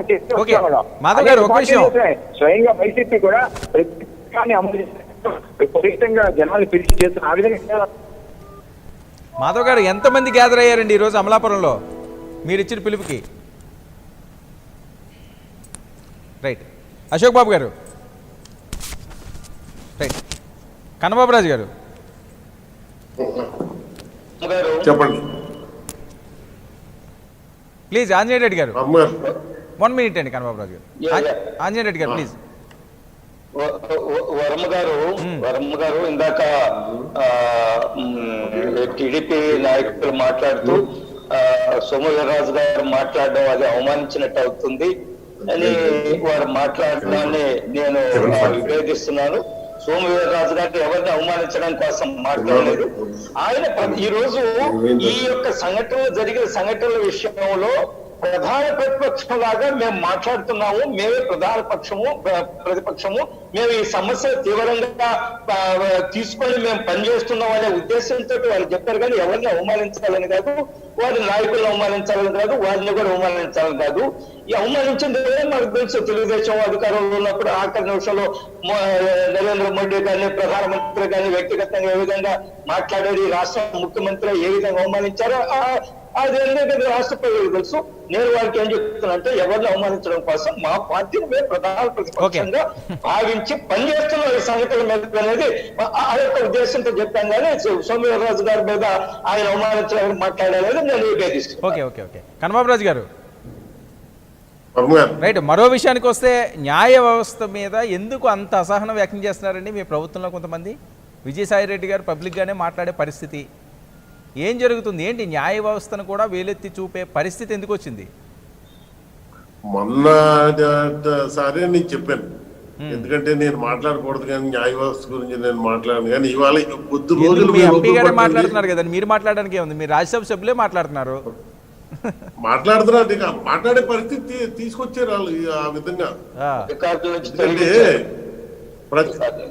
ఈ విషయంలో ప్రతి ఒళ్ళకి అర్థం అవుతుంది ఎంత ఘోరంగా ఎంత అన్యాయంగా. అంటే ఇక్కడ జగన్మోహన్ రెడ్డి గారు పరిపాలించడం ఆ పార్టీలో ఏ పార్టీలకు కానీ న్యాయ వ్యవస్థకు కానీ ఎవరికీ ఇష్టం లేదు. ఎందుకంటే ఏ కేసు అయినా వెళ్ళవే సరే ఇమ్మీడియట్ గా కోర్టులో పడితే మన్నాడు తిరుగుటాపాల్లోనే వెంటనే ఎగ్నెస్ట్ ఆర్డర్ వచ్చేస్తారు. ఒకటి కాదు రెండు కాదు ఎన్ని ఈ వాటికి అప్పుడే దగ్గర 82 83 ఎగ్నెస్ట్ వచ్చాయి. అంటే మనది కూడా క్లియర్ గా ఇప్పుడు మోడీ గారైనా కన్నబాబు అయినా జగన్మోహన్ రెడ్డి గారైనా అందరూ ఒకటే చట్టానికి. అవును. అటువంటిప్పుడు చట్టం గురించి ఇప్పుడు ఆ ఇష్యూ ఎందుకు వచ్చిందో తెలుసు. నేనైతే న్యాయ వ్యవస్థని తప్పు పెట్టి మాట్లాడను, ఎందుకంటే ఇవాళ అందరికీ న్యాయ వ్యవస్థ మీద గౌరవం ఉంది. కాకపోతే ఇవాళ అందరికీ సమానంగా న్యాయం జరగాలి, అంతేగాని న్యాయం అన్నది ఒకరికి ఒక విధంగా ఒకరికి ఒక విధంగా జరగకూడదు. మొన్న ఆ విధంగా జరిగిందని చెప్పి మా పార్టీ వాళ్ళందరూ అంటే న్యాయ వ్యవస్థని మేనేజ్ చేసే పరిస్థితి ఉంటుందండి. మరి దాని గురించి మీరు చెప్పించాలనుకున్నా నేను మాట్లాడతాను, ఎందుకంటే నాకు గౌరవం ఉంది న్యాయ వ్యవస్థ మీద. దానికి నేను కామెంట్ చేసేవాడిని కాదు, కామెంట్ చేయకూడదు, ఎందుకంటే నా తాత కాదు. అవును, దాని గురించి నేను మాట్లాడలేను. ఓకే ఓకే మీరు ఏదైనా అడగని చెప్తాను కదా, అక్కడ న్యాయ వ్యవస్థ గురించి ఒక్కటే లేదండి. అప్పుడే జరిగిన ఇష్యూ కదా, రాజ్యసభ సభ్యులే మాట్లాడే పరిస్థితి. నెంబర్ 2గా పేర్కొంటే విజయసాయి రెడ్డి గారే మాట్లాడారు అంటే అంత అసహనం ఎందుకు వస్తుంది న్యాయ వ్యవస్థ మీద అన్నది కదా. వస్తుందంటే ఎవరికైనా తెలిసినది, ఇంకా అది ఓపెన్ సీక్రెట్. ఇప్పుడు ఎందుకు వచ్చినంత ఇప్పుడు చెప్పాను కదా. ఇప్పుడు మోడీ గారు అయినా ముఖ్యమంత్రి అయినా ఇంకోడైనా సామాన్యుడైనా ఒక పేదోడైనా ఒక లేబర్ అయినా ఎవరైనా అందరికీ సమానంగా ఉండాలి న్యాయం అన్నది. ఇప్పుడు అక్కడ కనిపించట్లేదు, డిఫరెన్స్ కనిపిస్తుంది క్లియర్ గా. దాని గురించేనే మాట్లాడడం జరిగింది. ఎందుకంటే ఇప్పుడు ఇవాళ ఏది ఏది మన శ్రీనివాస్ అనే అదే మాజీ అడ్వకేట్ జనరల్, ఆయన మీద ఎక్కడ ఏ కేసు పెట్టినా అది బయటికి లీక్ అవ్వకూడదంటే ఎవరు రాయకూడదంటే అంతకంటే ఏముందండి, ఎవరు తెలియదు. ఇవాళ భారతదేశంలో ఇంత డిస్కషన్ ఎప్పుడు రాలేదు న్యాయ వ్యవస్థ మీద, ఇదే ఫస్ట్ టైం. ఇక్కడ కాదు, ప్రతి దిక్కుల జడ్జీలు కానీ లాయర్లు కానీ ఎంతమంది కామెంట్ చేశారు చూడండి. పేపర్లో చూస్తే ఒకరు ఇద్దరు కాదు, పెద్ద పెద్ద సీనియర్ అడ్వకేట్స్ అందరూ కూడా కామెంట్ చేశారు. చాలా చాలా పొరపాటు జరిగింది. ఓకే ఓకే యశస్విని గారు, ఈరోజు న్యాయ వ్యవస్థ మీద కూడా అసహనాలు వ్యక్తం చేసే పరిస్థితి అంటే ప్రజలకు ఎలాంటి మెసేజ్ వెళ్తుంది ఇది? ఈరోజు పోలీస్ వ్యవస్థ న్యాయ వ్యవస్థ ఈ రెండింటి మీద చాలా కాన్ఫిడెన్స్ ఉంటుంది ప్రజల్లోకి. ఆ రెండు కానీ కొద్దిగా తేడా అని అనుకుంటే ఎవరి చేతుల్లోనే ఉండదు. లా అండ్ ఆర్డర్ పూర్తిగా నాశనం అయిపోయే పరిస్థితి, న్యాయ వ్యవస్థ పరిస్థితి ఇంక వేరే రకంగా ఉంటుందో శిక్షలో గురించి కూడా. ఇప్పుడు హెడ్ ఆఫ్ ద ఫ్యామిలీ మంచిగా తిన్నగా వెళ్తే దాని ప్రకారమే పిల్లలు దాని అదర్ మెంబర్స్ ఫాలో అవుతారు. ఇప్పుడు హెడ్ ఆఫ్ ద ఫ్యామిలీ అంటే నేను అక్కడ అసెంబ్లీయే అనుకుందాం అనుకోండి, మా ప్రజలకి ప్రతినిధులుగా ఉన్నవాళ్ళు అసెంబ్లీలో ఉన్నవాళ్ళు. తర్వాత అక్కడ ఒక స్పీకర్ ఉన్నాడంటే అన్ని పార్టీలకి హెడ్ ఆఫ్ ద హౌస్. అలాంటిది స్పీకర్ పొరపాటు మాట్లాడి అక్కడ ముఖ్యమంత్రి గారు పొరపాటుగా మాట్లాడి వ్యవస్థల్ని ఇష్టం వచ్చినట్టు మాట్లాడుతుంటే ఏమి దీనిగా ఉంటుంది చెప్పండి. సో ఇదే విధంగా మైక్ పనిచేస్తున్నట్లేదు. సో ఇదే విధంగా ఇప్పుడు అంటే ముఖ్యమంత్రి కానీ లేకపోతే స్పీకర్ కానీ person who is heading the house వీళ్ళు పొరపాటు కానీ న్యాయ వ్యవస్థని కాదు కులాల గురించి తప్పుగా మాట్లాడి ఒక ప్రెస్ మీట్ పెట్టి మాట్లాడిన ఒక ముఖ్యమంత్రి ఈరోజు రిలీజియన్ గురించి కానీ క్యాస్ట్ గురించి ఎందుకంటే ఇప్పుడు వస్తున్నాయి, ఈ వ్యత్యాసం ఎందుకు వస్తుంది, ఆయన ఎందుకు ఆ మాటల్లో తడబడ్డం ఎందుకు, అసలు పూర్తిగా రాకుండా ఉంటున్నారు, ఇవన్నీ అంటే మేము ఈరోజు జనసేన గత శుక్రవారం అండి క్లియర్గా చెప్తాను, గత శుక్రవారం మేము ధర్మ పరిరక్షణ కోసమని ఒక ప్రొటెస్ట్ లాగా అవనియండి ఏదవనండి ఇప్పుడు దీనిలాగే దీపాలు వెలిగించాం, వెళ్ళి పైడితల్లమ్మ, నేను విజయనగరంలో కంటెస్ట్ చేస్తున్నాను, పైడితల్లమ్మ గుడి దగ్గరికి వెళ్ళి ఒక పిల్లలు ఆడవాళ్ళకి పిలుపునిచ్చారు పవన్ కళ్యాణ్ గారు, మేము వెళ్ళి దీపాలు వెలిగించి దైవాన్ని వేడుకున్నాము. పరిరక్షణ, ధర్మ పరిరక్షణ, మన సనాతన ధర్మంలో ఉన్నది ధర్మ పరిరక్షణ, దానికోసమని ఒక ప్రొటెస్ట్ కాదు ఒక కాల్ లాగా చేసాం. అలాగే ఒక్కొక్కరు ఒక్కొక్కటి అహింస అంటే ఈ హింసకి వెళ్లకుండా అహింసా మార్గంలో ఒక ప్రొటెస్ట్ చేయడంలో తప్పు లేదు, దాన్ని ఒక విధంగా తీసుకెళ్తున్నాం. కానీ ఇక్కడ పోలీసులు వచ్చి దాన్ని అల్లకల్లోలం చేసి దాన్ని అనవసరంగా they have given a different colour, a political colour. That's what Anjay Reddy garu. Varma గారు చెప్పండి. అంజయ్ రెడ్డి గారు, విజయసాయి రెడ్డి గారు అసహనాన్ని ఏ రకంగా చూడాల్సి ఉంది? ఒక్క నిమిషం అండి, విజయసాయి రెడ్డి గారు రాజ్యసభలో చేసిన ఆ ఉపన్యాసం ఏదైతే ఉందో దాని రికార్డ్స్ నుంచి తొలగించారు. బహుశా మీకు తెలిసే ఉంటుంది, రాజ్యసభ చైర్మన్ గారు వాటి రికార్డ్స్ నుంచి తొలగించమన్నారు. మాట్లాడాల్సిన అంశంలో ఆ అంశం లేదు కాబట్టి దాన్ని తొలగించారు. నేనేమంటున్నా అంటే వర్మ గారు ఒక విషయం నేను ఖచ్చితంగా చెప్పగలను, ప్రపంచంలో చాలా దేశాల కంటే భారతదేశంలో న్యాయ వ్యవస్థ మెరుగ్గా ఉందనే విషయం మనందరం కూడా ఏకీభవించాలి. ఆ సమస్య లేవని అనడం లేదు, సమస్యలు లేవా పూర్తిగా 100% ఉందని నేను అనడం లేదు. బట్ కంపేరిటివ్ గా చాలా దేశాలతో పోల్చుకున్నప్పుడు మన న్యాయ వ్యవస్థ చాలా మెరుగ్గా ఉంది.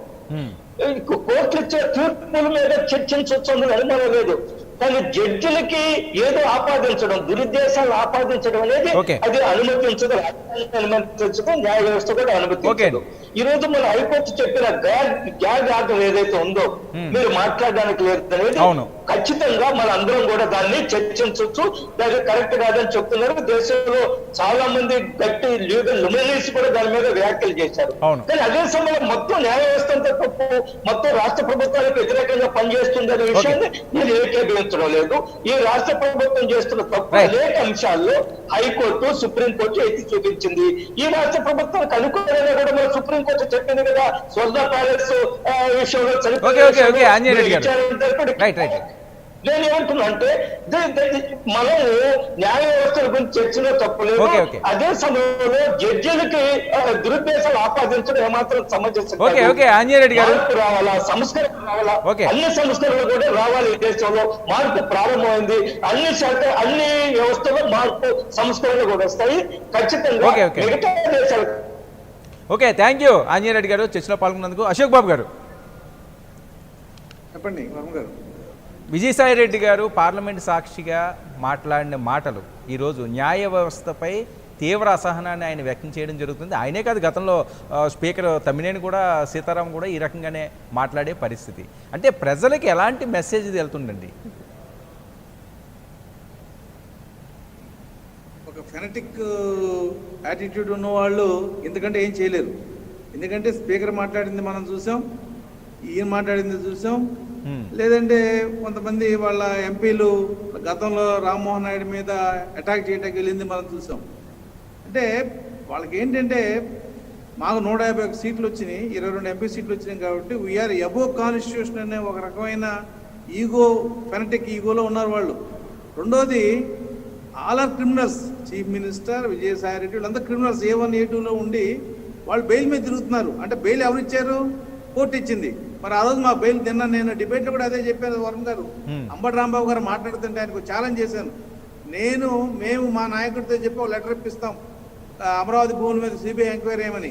నువ్వు మీ నాయకుడికి చెప్పి మా కేసులన్నీ 3 నెలల్లో ఫైల్ చేయండి సుప్రీంకోర్టు జడ్జిమెంట్ ప్రకారం అని ఒక అఫిడవిట్ నువ్వు సిబిఐ కోర్టులో మీ నాయకుడితో వేయించగలవా అని అడిగాం. వాళ్ళు బెయిల్ మీద తిరుగుతూ కోర్టుల గురించి మాట్లాడతారు వీళ్ళు. అంటే they are such a criminal and fanatic fellows. Fellows అనే మాట ఎందుకు మాట్లాడుతున్నానంటే ఈ పరాకాష్ట అనేది ప్రజాస్వామ్యంలో మనం చూడం. రాజ్యసభ మెంబర్లు కానీ పార్లమెంట్ మెంబర్స్ కానీ వాళ్ళ దగ్గర నుంచి కొంత డెకరం మనం ఎక్స్పెక్ట్ చేస్తాం. కానీ ఈ ప్రభుత్వంలో మన దురదృష్టం ఏంటంటే బూతుల మంత్రులు, క్రిమినల్ ఎంపీలు దొరికారు. ఇది మన దురదృష్టం అని ప్రజలు తెలుసుకోవాలి. కానీ అదృష్టం ఏంటంటే మరి రాజ్యసభలో రికార్డు నుంచి తీసేయడం అనేది ఒక ప్లస్ పాయింట్, సబ్జెక్టులో తీసేయడం జరిగింది. అది ఈ రకమైన యాటిట్యూడ్ని నేనైతే పర్సనల్గా ఇందాక మా పార్టీలో కూడా డిస్కస్ చేసాం. వీళ్ళని డిస్క్వాలిఫై చేయాలని చెప్పి మనం ప్రెసిడెంట్ ఆఫ్ ఇండియాకి ఒక లెటర్ పెట్టాలని కూడా ఒక ఆలోచన ఉన్నాం. ఎందుకంటే న్యాయ వ్యవస్థ మీద కామెంట్ చేసే మనుషులు ఎవరు? వీళ్ళకి అన్యాయమే జరగలా. They are on the stay, they are on bail. వీళ్ళు మాట్లాడుతున్నారు. మరి గ్యాగ్ ఆర్డర్ మన వివేకానంద రెడ్డి విషయంలో వచ్చినప్పుడు ఎందుకు మాట్లాడలేదు? వీళ్ళు అడిగారు కదా, వీళ్ళు అడిగితే గ్యాగ్ ఆర్డర్ ఇచ్చింది. కాబట్టి ఈ రకమైన అబద్ధాలని విష ప్రచారం చేసే మనుషులు అయితే they are not morally and ethically not eligible to sit in the parliament. అసలు వీళ్ళని డిస్క్వాలిఫై చేయమని ఎవరైతే ఇవాళ కామెంట్ చేశారో వాళ్ళని డిస్క్వాలిఫై చేయమని అడగాలని చెప్పి. కన్నబాబు రాజు గారు, చెప్పండి. ఈరోజు బెయిల్ మీద ఉన్న వ్యక్తులే న్యాయ వ్యవస్థల మీద ఈ రకంగా బురద చెల్లే మాటలు మాట్లాడడం ఒక బాధ్యతాయుతమైన పదవిలో ఉండి రాజకీయ పరంగా ఏం చెప్తారు? ఎందుకంటే వీళ్ళు చంద్రబాబు నాయుడు గారు అంత తెలివైన వాళ్ళు కాదండి. ఆయన మీద 18 కేసులు ఉన్నాయి. మరి అశోక్ ఆయనకి 18 కేసులు, 18 బెయిల్ మీద నడుస్తుంది తప్ప ఏ ఒక్క రోజు కూడా ఒక్క కేసు కూడా విచారణ కూడా మేమేం కోర్టులను తిట్టలేదు, మేము కోర్టులను తిట్టలేదు, క్యాస్ట్లను తిట్టలేదు. మేము ఎక్కడ హలో ప్లీజ్ కన్నబాబు రాజు గారు, అందువల్ల బాధ్యతాయుతమైన పదవులు ఉండి మాట్లాడారంటే మరి దానికి ఎంత వాళ్ళ మనసు బాధపడిందో దాన్ని బట్టి అర్థం చేసుకోవాలి. అందుకనే కదా మీరు నన్ను మాట్లాడుతున్నాను. నేను చెప్పాను, నేను న్యాయ వ్యవస్థ గురించి నేను మాట్లాడే అంత అర్హత నాకు లేదండి అని. ఎందుకంటే ఇవాళ ఇందాక ఆయన రెడ్డి గారు చెప్పినట్టు భారతదేశంలో న్యాయ వ్యవస్థ అన్నది ప్రపంచ దేశాల్లోనే ఇది ఒక మోడల్. ఇక్కడ అంత గొప్పగా జరుగుతుంది న్యాయ వ్యవస్థ. అటువంటిది మరి మాట్లాడే పరిస్థితి వచ్చింది ఇవాళది. అందుకు చాలా నిజంగా మేమే చాలా బాధపడతాం. ఎందుకంటే మరి ఒక ఎంక్వైరీ వేసారు, ఎంక్వైరీని కూడా మీరు చేయొద్దని చెప్పి వాళ్ళు ఆఫ్ చేశారు. ఎవరు తప్పు చేసినా ఎవరికైనా న్యాయ వ్యవస్థ అన్నది ఒకే విధంగా ఉండాలి. ప్రధానమంత్రి కానీ, ముఖ్యమంత్రి కానీ, సామాన్యుడు కానీ ఆ విధంగా లేదని మా పార్టీ తరఫున ఆ బాధ వెల్లడించింది. అంటే కన్నబాబు గారు చాలా ఇష్యూ మీద అసహనాలు ఉంటాయండి. నేను ఒక చిన్న ప్రశ్న అడగదలుచుకున్నాను. ప్లీజ్ అశోక్ బాబు చిన్న ప్రశ్న అడగదలుచుకున్న వరకు ప్లీజ్. అంటే ఎవరైనా ఒక ప్రభుత్వం దండితే ఆ ప్రభుత్వం చేసిన 5 సంవత్సరాల మీద ఎంక్వైరీ చేస్తారండి ఎవడన్నా? ప్రజాస్వామ్యం ఎక్కడ ఉందా? ప్రపంచం మొత్తం మీద ఎక్కడ ఉందా? నువ్వు సిటీ వేయచ్చు, ఎలా వేయచ్చు? ఇదిగో పోలవరం మీద అవినీతి, అవినీతి, అమరావతి అవినీతి, అంతేకాని 5 సంవత్సరాల మీద సిట్ వేస్తారు ఎవరన్నా? ఎక్కడ ఉందా భారతదేశంలో? నాకంటే సీనియర్ కదా కన్నబాబు రాజు గారు, చెప్పండి ఏ రాష్ట్రంలో ఉన్న గత ప్రభుత్వం చేసిన 5 సంవత్సరాల మీద మేము సిట్ వేస్తామని చెప్పి ఎక్కడ జరిగిందండి? మీరు శాశ్వతం రేపొద్దు నువ్వు ఆ లెక్క కోసం మోడీ గారు ఎన్ని సిట్లు వేయాలి? కన్నబాబు గారు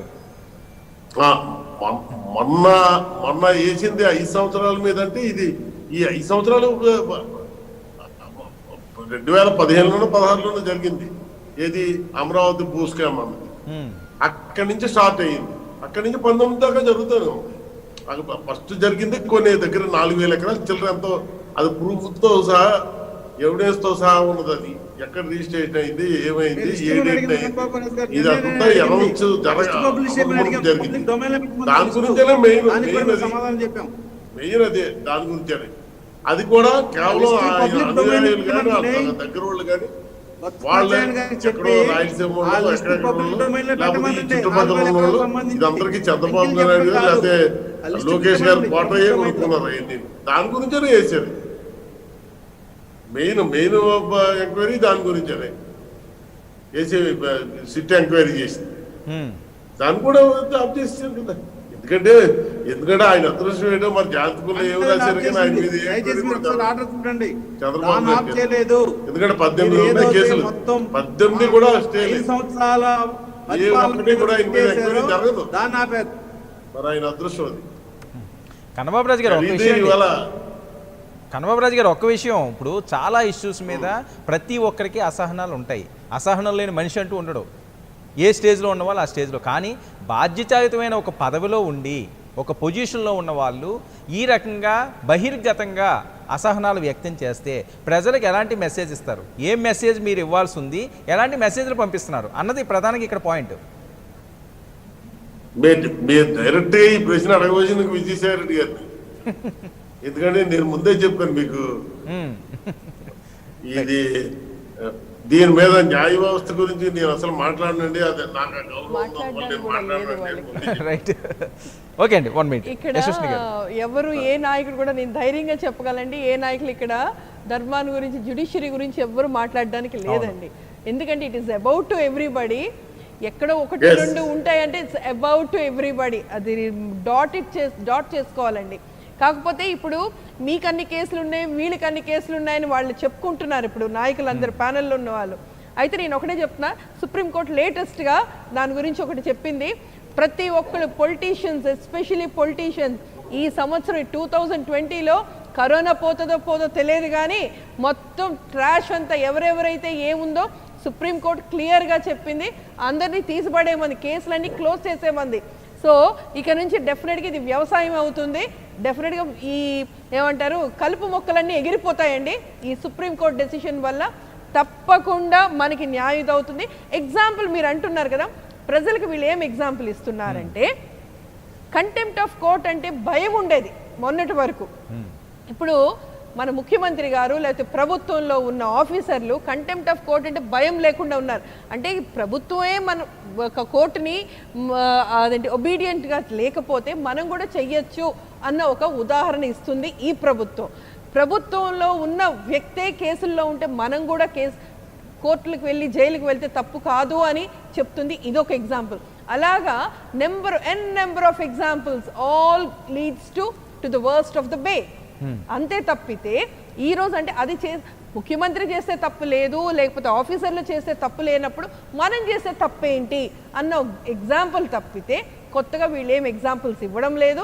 ఇకపోతే చెప్పాను కదా, సుప్రీంకోర్టు అందరినీ కూడా కలుపు మొక్కల్లాగా పొలిటీషియన్స్ అందరి కేసులు ఏవైతున్నాయో అన్ని క్లియర్ చేసేమని కొత్తగా ఒక అనౌన్స్మెంట్ కూడా అయింది. అది most probably next in few weeks it is going to start.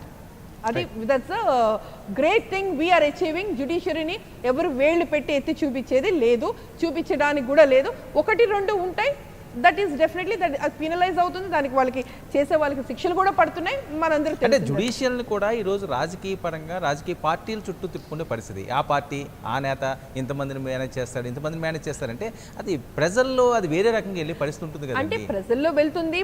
నేను ప్రతి డిబేట్లో ఒక మాట అయితే అంటానండి, ప్రజల్ని అమాయకులు అనుకుంటాను, మూర్ఖత్వం కూడా అనుకుంటాను. వాళ్ళు ఇంకేమనుకోనండి, ఎందుకంటే వాళ్ళు చేసే పొరపాటే ఈ రోజు తయారవుతున్న రాజకీయ నాయకులు అండి. అది ఎవరో నేను అవ్వచ్చు, మీరు అవ్వచ్చు, ఎవరైనా అవ్వచ్చు. అది ప్రజలు ఎన్నుకోబట్టే కదా మనం ఈరోజు అంటున్నాం. దయచేసి నమ్మకండి, ప్రజలు తెలుసుకోండి. ఇప్పుడు జరుగుతున్న ప్రతిపక్షంలో ఉన్న వాళ్ళు చెప్పిందంతా కరెక్ట్ అనుకోవద్దు, ప్రభుత్వం చెప్పిందంతా కరెక్ట్ అనుకోవద్దు. మీకు ఒక అవగాహన ఇదే మేము చేస్తున్న జనసేనలో ఉండి మేము చేస్తున్నది అదే ఒకటండి. ప్రక్షాళనని పవన్ కళ్యాణ్ గారు పదే ఎందుకు అంటున్నారంటే, వాస్తవాలు మేము ముందుకు తీసుకొస్తున్నాం. వాస్తవాలు తెచ్చి ఇది చూడండి, మీకు నచ్చిన వాళ్ళు ఎన్నుకోండి, మీరు మమ్మల్ని ఎన్నుకున్నా లేకపోయినా పర్వాలేదు, మేము ప్రక్షాళన తేయడానికి we are giving an awareness to the public. అదే చెప్తున్నా. ఇప్పుడు ఈ జరిగే ఈ సోకాల్డ్ ఈ ఫైట్లో, వార్లో ప్రజలు కనీసం ఈ 4 ఏళ్ళకి కళ్ళు తెరిచి ఏది కరెక్ట్ ఏది తప్పు అని తెలుసుకొని ముందుకెళ్తే చాలా మంచిదండి. Varma garu, this is my always an advice to the public. Ashok Babu గారు.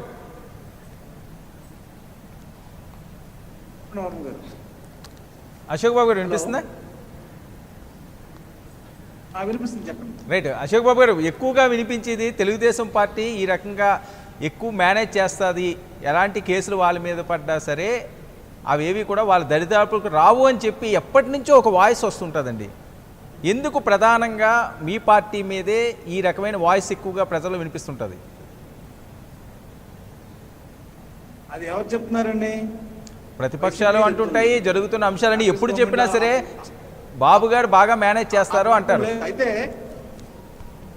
మనకి చిన్నప్పుడు పిల్లలు స్కూల్లో ఎందుకు మార్కులు రాలేదంటే టీచర్ సరికి దిద్దలేదు చెప్పేవాళ్ళమ్మ.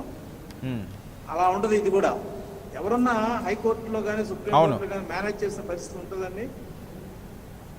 ఇదేంటంటే మనం ఒక ఎలిగేషన్ ఇచ్చేటప్పుడు మన వీక్నెస్ ని కప్పిపుచ్చుకోవడం కోసం ఎదుటోడి మీద నెప్పవేయటం అనేది ఒక స్ట్రాటజిక్ గా చేసే ఒక టాక్ట్ఫుల్ యాక్ట్ అది. అది పొలిటికల్ గా బాగా చేయగలుగుతారు అందరూ. అందులో వైసీపీ సిద్ధహస్తులు మేకని కుక్కని నమ్మించగలిగే అంత కెపాసిటీ ఉన్న వాళ్ళు అయితే ఎందుకంటే మంచి వాళ్ళు ఉండొచ్చు, దాన్ని తప్పడతల. కానీ మెజారిటీ వాళ్ళు, ఎందుకంటే ఇవాళ అమరావతి దాంట్లో వాళ్ళు 6 లక్షల రూపాయల కరప్షన్ అన్న పుస్తకంలో అక్కడ 3,000 ఎకరాలు కొన్నాడని చెప్పేసి నిన్న బుగ్గన రాజేంద్ర ప్రసాద్ అసెంబ్లీలో 55 ఎకరాలు అని చెప్పాడు ఆయన. నిన్న క్యాబినెట్ సబ్ రిపోర్ట్లో ఆయన ఎంత ఉందంటే 0 అని పెట్టారు వాళ్ళ కాలం. మా దగ్గర నిన్న మీడియాలో కూడా చూపించారు క్యాబినెట్ నోట్ అది. అంటే 3,000 ఎకరాలు ఎలక్షన్ ముందు చెప్పారు, ఎలక్షన్ అయిపోయిన 55 ఎకరాలు ఉన్నారు. క్యాబినెట్ నోట్ వచ్చేటప్పటికి 0 అని చూపిస్తున్నారు. అంటే ప్రజలకి ఏం మెసేజ్ ఇచ్చారు? అబద్ధాలు, విష ప్రచారం. ఇందులో వాళ్ళు సిద్ధహస్తులు. ఆయన ఎస్ఈసి విషయంలోనే స్వయాన చీఫ్ మినిస్టర్ ఆయన క్యాస్ట్ కదా అని చెప్పారు. చీఫ్ మినిస్టర్ స్థాయిలో కులాన్ని ఆపాదించడం ఎంత తప్పండి? ఇవాళ న్యాయ వ్యవస్థను చంద్రబాబు మేనేజ్ చేస్తాడు అన్న పదం వాళ్ళ వార్తలు మనం ఆశ్చర్యపడాల్సిన పని లేదు. అది వాళ్ళ సహజ లక్షణం. ఎదుటోడి మీద అపవాదం వేయడం, దానికి మేమేం భయపడతలేదు. Law has its own course, its own destination. దానికి అబైడ్ అవుతేనే భారతదేశంలో మనం ఉండగలుగుతాం. బహుశా ఆ విషయం వైసీపీ నాయకులు అర్థం వాళ్ళకి కొంత టైం పడుతుంది. ఇందాక మన పోలీసు కూడా చెప్తున్నారు మా మీద కూడా కేసులు ఉన్నాయని చెప్పి. మేమేమి మా మీద కేసులు లేవు లేకపోతే మేము ఇదని మేము చెప్పట్లేదు. సుప్రీంకోర్టు జడ్జిమెంట్ ఇచ్చిన తర్వాత ఆ ఫరస్ట్రేషన్ ఎందుకు వచ్చింది అంటే విజయసాయి రెడ్డి గారికి దెబ్బతినేది వాళ్ళు కాబట్టి, అతి లోపల ఉండబట్టే నీకు ఆ ఫరస్ట్రేషన్, ఆ అసహనం అనేది బయట పెట్టుకోవడం జరిగింది. టీడీపీ తరఫున మేము ఎక్కడ మాట్లాడలేదు. Welcome the judgement of the supreme court. ఖచ్చితంగా రాజకీయాలు భారతదేశంలో ప్రక్షాళన జరగాలి, అది మేము కూడా కోరుకుంటున్నాం. అది ఎందుకంటే రాజకీయవేత్తలు, రాజకీయ నాయకుల యొక్క యాటిట్యూడ్ అనేది భారతదేశం ఎలా ఉందంటే ఎబో ఎవ్రీథింగ్ స్టేజ్కి వస్తారు. ఇవాళ దాన్ని ఎక్కడో చోట మనం కట్ చేయకపోతే ఇవాళ మన ఒకే ఒక వ్యవస్థ, జ్యుడిషియరీ వ్యవస్థ కూడా దాన్ని కంట్రోల్ చేయలేకపో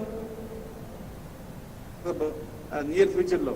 కాబట్టి ఖచ్చితంగా దాన్ని అందరూ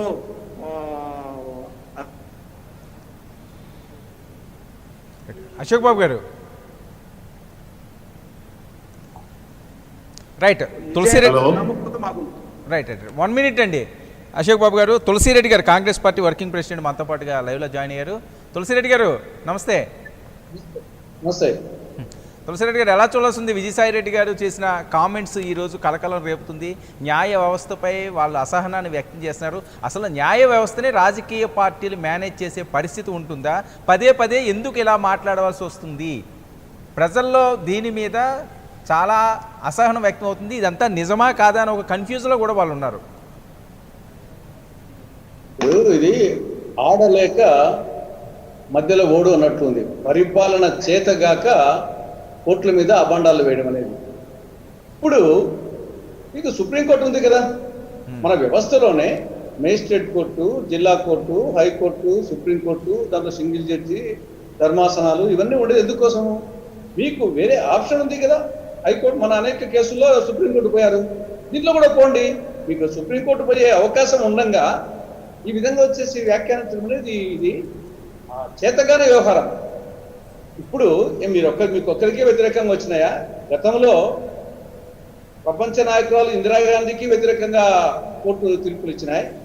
బీహార్ను మొత్తం 2 దశాబ్దాల పాటు శాసించినటువంటి లల్లూ ప్రసాద్ యాదవ్ కు ఆయన మీద కోర్టు వ్యతిరేకించాయి. ఆయన మండాలు వేయలేదు, శిక్ష అనుభవిస్తున్నాడు. తమిళనాడు రాష్ట్రాన్ని 2 దశాబ్దాల పాటు శాసించినటువంటి జయలలిత మీద కూడా ప్రతికూల వ్యాఖ్యలు వచ్చినాయి, తీర్పులు వచ్చినాయి. ఆవిడ శిక్ష వహించింది, కోర్టు మీద అబండాలు వేయలేదు. మన రాష్ట్రంలో నీలం సంజయ్ రెడ్డి 1962లోనే బస్సుల జాతీయకరణ అంశం మీద ప్రతికూల వ్యాఖ్యలు ఆ రోజు చేసింది కోర్టు. ఆయన రాజీనామా చేసినారు తప్ప కోర్టు మీద అబండాలు వేయలేదు. 1993లో నెదురుమల జనార్దన్ రెడ్డి గారు మెడికల్ డెంటల్ కాలేజీ మీద కోర్టు ప్రతికూలంగా వ్యాఖ్య చేస్తే ఆయన కోర్టు మీద అబాండాలు వేయలేదు, ఆయన రాజీనామా చేసినాడు. అంటే నీకు నైతిక విలువలుంటే ముఖ్యమంత్రి పదవికి రాజీనామా చేయి, లేదా అంటే సుప్రీంకోర్టు అప్పీల్కి పో. అంతేగాని ఇది bad carpenter quarrels with schools అని ఇది పరిపాలన చేతగానే దద్దమ్మలు చేసే వ్యవహారం. అంటే వీళ్ళకి జరుగుతున్న అంశాలన్నీ కూడా వ్యతిరేకంగా రావడానికి కొన్ని కారణాలు ఉన్నాయని చెప్పి మాట్లాడే పరిస్థితి చూస్తున్నాం మనం. సుమారు 70 కేసుల వరకు కూడా ప్రతిదీ కూడా ఇబ్బందికర పరిస్థితులే. ఏమి మీ యొక్క రైతు భరోసాను అడుగుకునేదా, చేయుతను అడుగుకునేదా, ఆసరా అడుగుకునేదా, కరెంటు ఛార్జీలు పెంచింది అడుగుకునేదా, చేసిన ఏ కార్యక్రమాలు వచ్చేసి అడుగుకున్నాయి? మీరు నాడు నేడు ఎప్పుడైతే రాజ్యాంగ వ్యతిరేకం ఉంటాయో, చట్ట వ్యతిరేకం ఉంటాయో అప్పుడు ఇంటర్ఫీర్ అయితే తప్ప, ఇప్పుడు విద్యారంగాన్ని గురించే ఒకటి నాడు నేడు జరుగుతుంది, రెండవది వచ్చేసి 10th క్లాస్ ఎగ్జామ్స్ మీద జరిగింది, మూడవది వచ్చేసి తెలుగు మీడియం వచ్చేసి రద్దు చేయడం అన్న దాని మీద కోర్టు జోక్యం చేసింది తప్ప నీ నాడు నేడు మీద జోక్యం చేసుకోలేదే. కాబట్టి ప్రతిదానికి ఎక్కడ జోక్యం చేసుకున్నది? విద్యుత్ ఛార్జీలు మీరు పెంచారు, చేసుకోలేదే. కానీ పీపీఏలో దాని మీద వచ్చేసి జోక్యం చేసుకుంది చట్టానికి విరుద్ధం అని చెప్పేసి.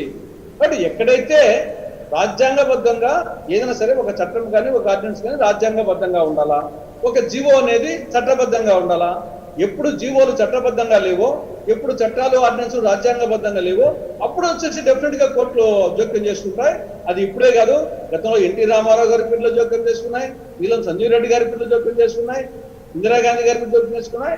కాబట్టి అన్ని రాష్ట్రాల్లో అనేక సందర్భాల్లో జోక్యం చేసుకుంటున్నాయి.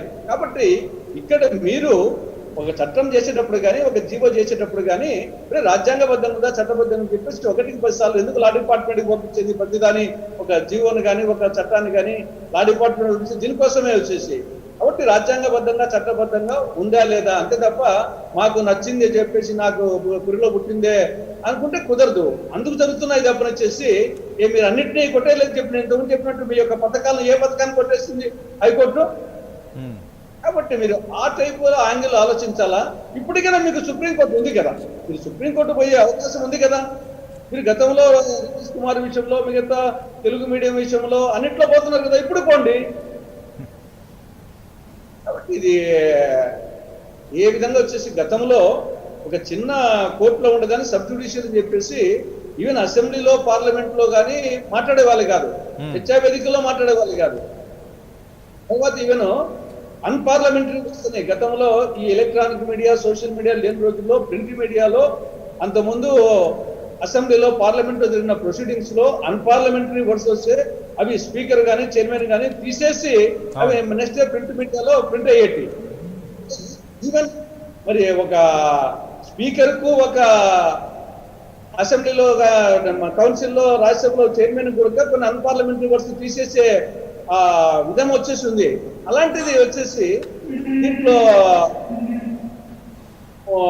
వాళ్ళు తీర్పులు ఇవ్వకముందే మనమే తీర్పులు ఇచ్చేస్తున్నాం. ఇప్పుడు న్యాయస్థానాల తీర్పుల కంటే ఇప్పుడు ముందే తీర్పులు ఎక్కువైపోతుంది. కాబట్టి డెఫినెట్ గా వచ్చేసి అన్ని కోణాలు ఆలోచించాల్సిన అవసరం ఉంది. ఇది వాళ్ళకు సుప్రీంకోర్టు పోయే అవకాశం ఉంది కాబట్టి దాన్ని ఉపయోగించుకోవాలి తప్ప ఈ విధంగా మాట్లాడడం అనేది ఇది ఏ విధంగా కరెక్ట్ కాదు. ఇది ఒక అభద్రతా భావము, రాజ్యాంగ భావము, ఈ శిశుపాలని మెంటాలిటీ. శిశుపాలుడు కూడా మాట్లాడి మాట్లాడి మాట్లాడి ఫైనల్గా ఏమైంది అంటే శిశుపాలనకి అయితే పడుతుంది. రైట్. కన్నబాబు గారు చెప్పండి. కన్నబాబు గారు, ఈరోజు పాలన చేతకాక ఈ రకంగా ఆడలేక మధ్యలో దరువు అన్న చందంగా ఈరోజు ప్రభుత్వం ముందుకు వెళుతుంది. దానికి వేరే రకంగా అసహనాన్ని వ్యక్తం చేయవలసిన అవసరం లేదు, న్యాయ వ్యవస్థని మాట్లాడే పరిస్థితి ఉండకూడదు అని చెప్పి సీనియర్ నేతలు మాట్లాడే దుస్థితి. ఆయన వ్యక్తిగత అభిప్రాయం ఆయన చెప్పారు. ఎందుకంటే ఎవరికి బాధ కలిగితే, ఎవరికి దెబ్బ తగిలితే వాళ్ళకే నొప్పి వస్తుంది, అందరికీ నొప్పి రాదు. ఎందుకంటే ఆ విధంగా మాట్లాడే పరిస్థితి ఎందుకు వచ్చినట్టు నేను ఇందాకే చెప్పాను.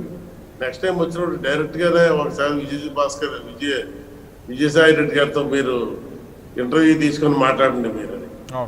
ఎందుకంటే అటువంటిది మాట్లాడకూడదు అన్న ఉద్దేశంలోనే పార్లమెంట్ లో కూడా అది రికార్డ్స్ నుంచి తొలగించాడు. ఎందుకంటే మీరు ఇందాక అడిగినా నేను చెప్పాను న్యాయ వ్యవస్థ గురించి నేను అసలు మాట్లాడను, నేను కామెంట్ చేయను, నేను మాట్లాడను కూడా. ఎందుకంటే న్యాయ వ్యవస్థ అంటే గౌరవం నాకు ఉంది, నేను మాట్లాడే అంత తాహత లేదు కూడా. అందువల్ల మీరు ఏ క్వశ్చన్ అడిగినా మిగిలిన అడగండి. ఇంకోటి కన్నబాబు గారు, ఇప్పుడు ఆయన వ్యక్తిగతంగా మాట్లాడింది ఇది వ్యక్తిగత ఇష్యూ కాదు, ఈరోజు వ్యవస్థకు సంబంధించిన ఇష్యూని ఆయన మాట్లాడారు.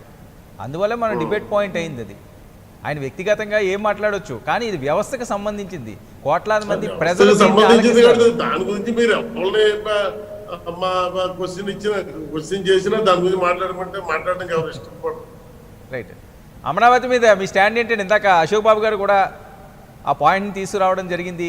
అందులో ఎటువంటి అవకతవకలు అమరావతి? లేవు, కావాలని చేసే పరిస్థితి. అమరావతి? అమరావతిలో ఇన్సైడర్ ట్రేడింగ్ సంబంధించి ఏముందా? అందులో అనుమానం ఏముందండి? ప్రూఫ్లతో సహా అసెంబ్లీలో చూపించాం కదా. ఎప్పుడు దగ్గర 4,000 ఎకరాలు 4,000 ఎకరాలు ఏ విధంగా ఏ రోజు ఎంత రిజిస్ట్రేషన్ చేసుకున్నారు, ఎవరెవరు రిజిస్ట్రేషన్ చేసుకున్నారు, లాస్ట్ డిబేట్లో కూడా చెప్పాను. దగ్గర 15 పేర్లు చెప్పాను. ఇప్పుడు చెప్పండి చెప్తాను. అవన్నీ ప్రూఫ్లతో సహా అసెంబ్లీలో చూపించాం. ఎప్పుడు నిరూపణ అవుతాయండి అవి? ఇదంతా ఇన్సైడ్ ట్రేడింగ్ జరిగిందనే. ఎప్పటికి నిరూపణ అవుతాయండి అవి? ఇంకేమవుతాయి ఎలాగైతే. ఉమ్. ఇప్పుడు దాని మీద ఎంక్వైరీ అయితే ఎంక్వైరీ జరగడం లేదంటున్నారు. ఇంకెలా నిరూపిస్తారు? దాని మీద నిరూపించే అవకాశం ఎక్కడ ఉంది? ఇప్పుడు మీరున్న మీ హయాంలో అవుతుందా? ఎందుకంటే గతంలో కూడా మనం విశాఖపట్నంలో చూసాం, భూ కుంభకోణాలు చాలా జరిగినాయి అని చెప్పి మాట్లాడే పరిస్థితి, చాలా ఆవేదన వ్యక్తం చేశారు. బీజేపీ అవనియండి, మీరు ఎవరియండి, చాలా గొడవ చేశారు. కానీ అవి ఏవి కూడా బయటికి రాలేదు. అప్పటికి పార్టీ రాలేదు, ప్రభుత్వం మారింది. ఇప్పుడు కూడా అదే పరిస్థితి ఉంటుందా?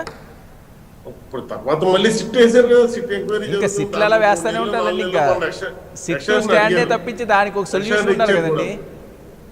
వీరంత తొందరలో ఇంకా 2-3 నెలల్లో రిపోర్ట్ వచ్చేస్తుంది, బయటకు వచ్చేస్తుంది. మా దగ్గర రిపోర్ట్ ఏం దాచిపెట్టాం. ఎవరైనా మా నాయకులు ఎవరైనా ఉన్నా సరే రిపోర్ట్ అంతా ఓపెన్ గా బయట పెట్టాం. అయిపోయింది, ఎంక్వైరీ కూడా కంప్లీట్ అయిపోయింది. కక్ష సాధింపు చర్యలు ఏం కాదా అమరావతి భూముల ఇష్యూలోని? ఎందుకు కష్టాదించాలి సార్? ఎందుకంటే కష్టాదించవలసిన అవసరం ఏముంది ఇప్పుడు? ఎందుకంటే ఇప్పుడు అమరావతిలో జరిగింది అన్ని ఎవిడెన్స్లతో సహా 4,000 ఎకరాలు ఆయన ఒప్పుకున్నాడు కదా. ఆయన వాదించాడు కూడా కేశవ్ గారు. కొనుక్కుంటే తప్ప, కొనుక్కోకూడదా? నాకు ఇల్లు లేదు, అందుకని ఇల్లుతో కట్టుకుందాం అనే ఉద్దేశంలో కొనుక్కున్నాను నేను. కొనుక్కుంటా తప్ప? ఆయన అసెంబ్లీలో అడిగాడు ఆయన. రైట్. విశాఖపట్నంలో కూడా రాజధాని అక్కడ ఏర్పాటుకు రంగం సిద్ధమైంది. మరి మీ పార్టీ నేతలు ఎవరైనా అక్కడ కూడా కొనుక్కున్నారా? మీ ప్రాంతమే కాబట్టి. ఇప్పుడేంటి రాయలసీమలో కానీ అటుపక్క వాళ్ళు కానీ వాళ్ళందరికీ ఇప్పుడు కాదు, మొదటి నుంచి వైజాగ్లో ఆస్తులు ఉన్నాయి. రాజధాని కాదండి, పరిపాలనా రాజధాని వికేంద్రీకరణ పేరుతోటి ఎగ్జిక్యూటివ్ క్యాపిటల్ విశాఖపట్నంకి వస్తుంది అని చెప్పి ప్రకటన చేసిన తర్వాత మీ పార్టీకి సంబంధించిన వాళ్ళు ఎవరన్నా డెఫినెట్ గా కొనుక్కుంటారు. ఎందుకంటే క్యాపిటల్ సో అందులో తప్పులేదుగా, అందులో కొనుక్కోవడంలో తప్పేం లేదుగా, కొనుక్కోవడంలో తప్పేం లేదు కదా. అనౌన్స్ చేసిన తర్వాత కొనుక్కోవడంలో తప్పులేదు సార్. అది కేవలం ఎక్కడ పెడతారు అన్నది ఒక్క చంద్రబాబు నాయుడు గారికి, లోకేష్ బాబు గారికి, వాళ్ళకి కావాల్సిన సన్నిహితులకి 25 మంది వాళ్ళకే తెలిసింది, వాళ్ళకే చెప్పారు, వాళ్ళే కొనుక్కున్నారు. బయట వాళ్ళు ఎవరు కొనలేదు పాపం. మిగిలిన ఎమ్మెల్యేలు ఉన్నారు, వాళ్ళు ఎవరికి తెలియదు. అశోక్ బాబు గారు డైరెక్ట్ గా చంద్రబాబు నాయుడు గారి మీద, లోకేష్ మీదకి ఎక్కువ పెట్టారు బాణం. ప్లీజ్ నేను ఒకటే అడుగుతున్నాను. గవర్నమెంట్ రికార్డు ప్రకారం, వాళ్ళు చెప్పిన రికార్డు ప్రకారం జూన్ 14 నుంచి డిసెంబర్ 14 దాకా ఆ 29 గ్రామాల్లో కేవలం 125 రిజిస్ట్రేషన్ మాత్రమే అయినవి. ఇప్పటికే నేను కనకరాజు గారిని అడుగుతున్నాను, మీరు చెప్పిన 4,000 ఎకరాల లిస్టు పబ్లిక్ డొమైన్ లో పెట్టమనంటే బుగ్గన అసెంబ్లీలో పెట్టాం సార్. అసెంబ్లీలో పెట్టలేదు. ఓపెన్ డిస్కషన్ ఏ నెంబర్ తో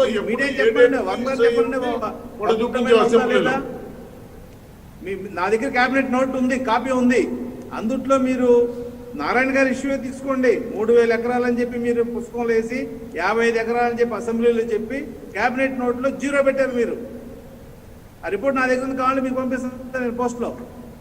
మీరు 4,000 అసెంబ్లీలో డిస్కషన్ గా వచ్చింది, డిస్కషన్ అయ్యింది సార్. అప్పుడే ఆయన వయబుల్ కేసుగా చెప్పారు తప్ప ఇవన్నీ కలిపి 4,000 ఎకరాలు చెప్తున్నారు మీరు. 4,000 ఎకరాలు రిజిస్టర్ అయింది, ఏదంటే రిజిస్ట్రేషన్ క్యాన్సిల్ చేయండి.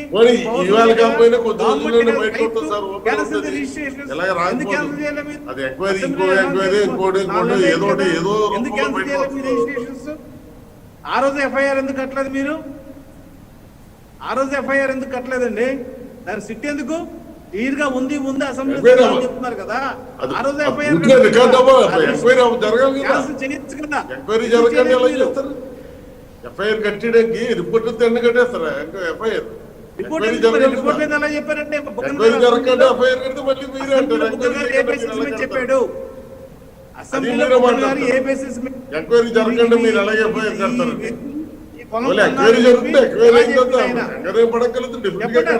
మీరు చెప్పండి, మీరు అసెంబ్లీలో ఉన్నారు కదా. అవునండి, అందుకే అసెంబ్లీలో డిస్కస్ చెప్పిన దానికి అసెంబ్లీలో దీని మీద చర్చ చెప్పడానికి జరిగింది. లేదా? చర్చ జరిగింది. ఎవరంతా చెప్పడానికి వ్యాఖ్య వైఎం ఉంటే కేశవ్ ఆ రోజు గారు ఎందుకు ఎంత, ఎఫ్ఐఆర్ పట్టుబడి కట్టారు? పుల్లారావు గారు ఆ ఎంత, రిజిస్ట్రేషన్ ఎందుకు క్యాన్సిల్ లేకపోతే చేయలేదు? మీకు అధికారం ఉల్కల్ ఉంది కదా? నరేంద్ర గారు ఈ ఎంత రిజిస్ట్రేషన్ చేసుకున్నారు అంటే అన్ని మేము డీటెయిల్స్ ఎఫ్ఐఆర్ అంతా వచ్చాయి కదా? చర్చలో. ఎన్నో డూప్లికేట్ రిజిస్ట్రేషన్స్ క్యాన్సిల్ చేసింది కదా ప్రభుత్వం. ఇదంతా ఏంటంటే మీరు చంద్రబాబు డూప్లికేట్ గారు రిజిస్ట్రేషన్ ఎన్ని రిజిస్ట్రేషన్ పక్క నాశనం రిజిస్ట్రేషన్ చేయాలి. దాని మీద కదా మరి ఆయన కూడా దానికి చెప్పాడు అంతే మీరు మీరు కూడా తప్పే ఉంది. 4,000 ఆయన అడిగింది ఎకరాలకి కూడా మీరు అసెంబ్లీ లిస్ట్ ఇచ్చి- రికార్డులో కూడా ఉంది అనుకోండి. శ్రీనివాస్ గారు మీరు చాలా సీనియర్ పొలిటీషియన్, నేను ఒకటే అడుగుతాను సింపుల్ గా. 4,000 ఎకరాలకు లిస్టు పబ్లిక్ చెప్పండి. డొమైన్ లో పెట్టండి. రిజిస్ట్రేషన్ క్యాన్సిల్ చేయండి. ఇప్పుడు క్యాన్సిల్ చేయండి రిజిస్ట్రేషన్. ఈ రోజు క్యాన్సిల్ చేయండి, తప్పులేదు. మీరు ఎందుకు క్యాన్సిల్ చేయండి? ఎంక్వైరీ జరగాలి కానీ మీరు చెప్పినట్లే అలా ఎంక్వైరీ చెప్పండి. అయ్యాల కేశవ్ గారు చెప్పాడు కదా నా ఎంక్వైరీ పేరు జరగాలి కదా. ఉందని. మీ దగ్గర రికార్డు ఉంది కదా, ఎందుకు క్యాన్సిల్ చేయరు మీరు? అది ఎంక్వైరీ ఇల్లీగల్. జరగకుండా ఎలా చేస్తారు? ఎంక్వైరీ జరగాలి కదా. ఏం ఎంక్వైరీ చేయాలి? ఎంక్వైరీ ఎంక్వైరీ చేయకుండా బుగ్గ నారాయణ ప్రసాద్ గారు మా మీద నిందలా మోపాడు అసెంబ్లీలో. అయితే అసలు బుగ్గ నారాయణ మోపారు. ప్రసాద్ గారు తప్పు చెప్పాడా?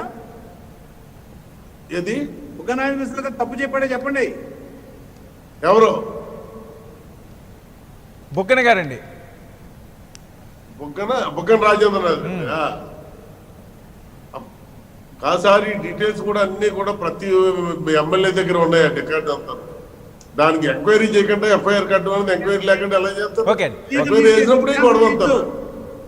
ఇప్పుడు ఇది ఆపింది కూడా అందుకే కదా, దాని మీద ఎంక్వైరీ చేయొద్దు అంటున్నారు కదా. ఓకే ఓకే ఎంక్వైరీ చేయొద్దు ఆపేమన్నారు కదా. రైట్. యశస్విని గారు, ఈరోజు రాజధాని విషయంకి వస్తే ఇది ఒక సీరియల్లా కొనసాగుతూనే ఉంది. ఒక సిట్ అంటారు, దానికి ఎంక్వైరీలు వేయాలంటారు, 1000 ఎకరాలని వాళ్ళు చెప్తారు, 186, 190 ఎకరాలని వీళ్ళు చెప్తారు. ఒక పక్క రాజధాని రైతులకి ఏం న్యాయం జరుగుతుందో ఎవరో చెప్పే పరిస్థితి లేదు. జనసేన స్టాండ్ ఏంటి? ఏ రకంగా మీరు ముందుకు సాగబోతున్నారు? క్లియర్ గా ఉంది కదండి. జనసేన డే 1 మేము కంటెస్ట్ చేయక ముందు నుంచి కూడా పవన్ కళ్యాణ్ గారు చాలా క్లియర్ గా ఉన్నారు that we're for the farmers. Whatever the justice can be done, we're going to fight for them till end. That is the very clear అండి. ఏ పార్టీకి ఉందో లేదో తెలియదు కానీ మాకైతే డే 1 నుంచి ఉంది. రైతులకి అన్యాయం జరగకుండా వాళ్ళకి ఏం కావాలి అన్నది మేము వాళ్ళ తరపున వాళ్ళతో పాటే ఉంటామండి, రైతుల తరపున. అది వెరీ క్లియర్. అది మా నాయకుడు పదే పదే చెప్పారు. నేను పదే చెప్తున్నానంటే మేము టీడీపీకి అప్పుడు సపోర్ట్ ఇచ్చినప్పుడు కూడా అప్పుడు క్లియర్గా పవన్ కళ్యాణ్ గారు ఒక రోజు బయటకు వచ్చి దీక్ష చేయడం కూడా జరిగింది 2015లో. ఏమంటే మేము ఒకవేళ మీరే నెక్స్ట్ టైం ఫామ్ చేయకపోతే టీడీపీ గనక రైతుల సంగతి ఏంటి అని అడగడం జరిగింది. ఒక స్పెషల్ క్లాజ్ ఇన్కార్పొరేట్ చేయడం జరిగింది. దానికోసం డ్యామేజెస్ కోసం అని డిమాండ్ చేయడం జరిగింది. ఇదంతా జరిగింది పవన్ కళ్యాణ్ గారి వల్లే. అది ఎందుకంటే అందరూ డాట్ చేయాల్సింది ఇవన్నీ. ఎందుకంటే ఈరోజు వచ్చాము మేము, ఈరోజు పార్టీలో ఎవరితో ఉన్నా ఎవరు లేదని కాదు, ప్రజలు ముఖ్యం.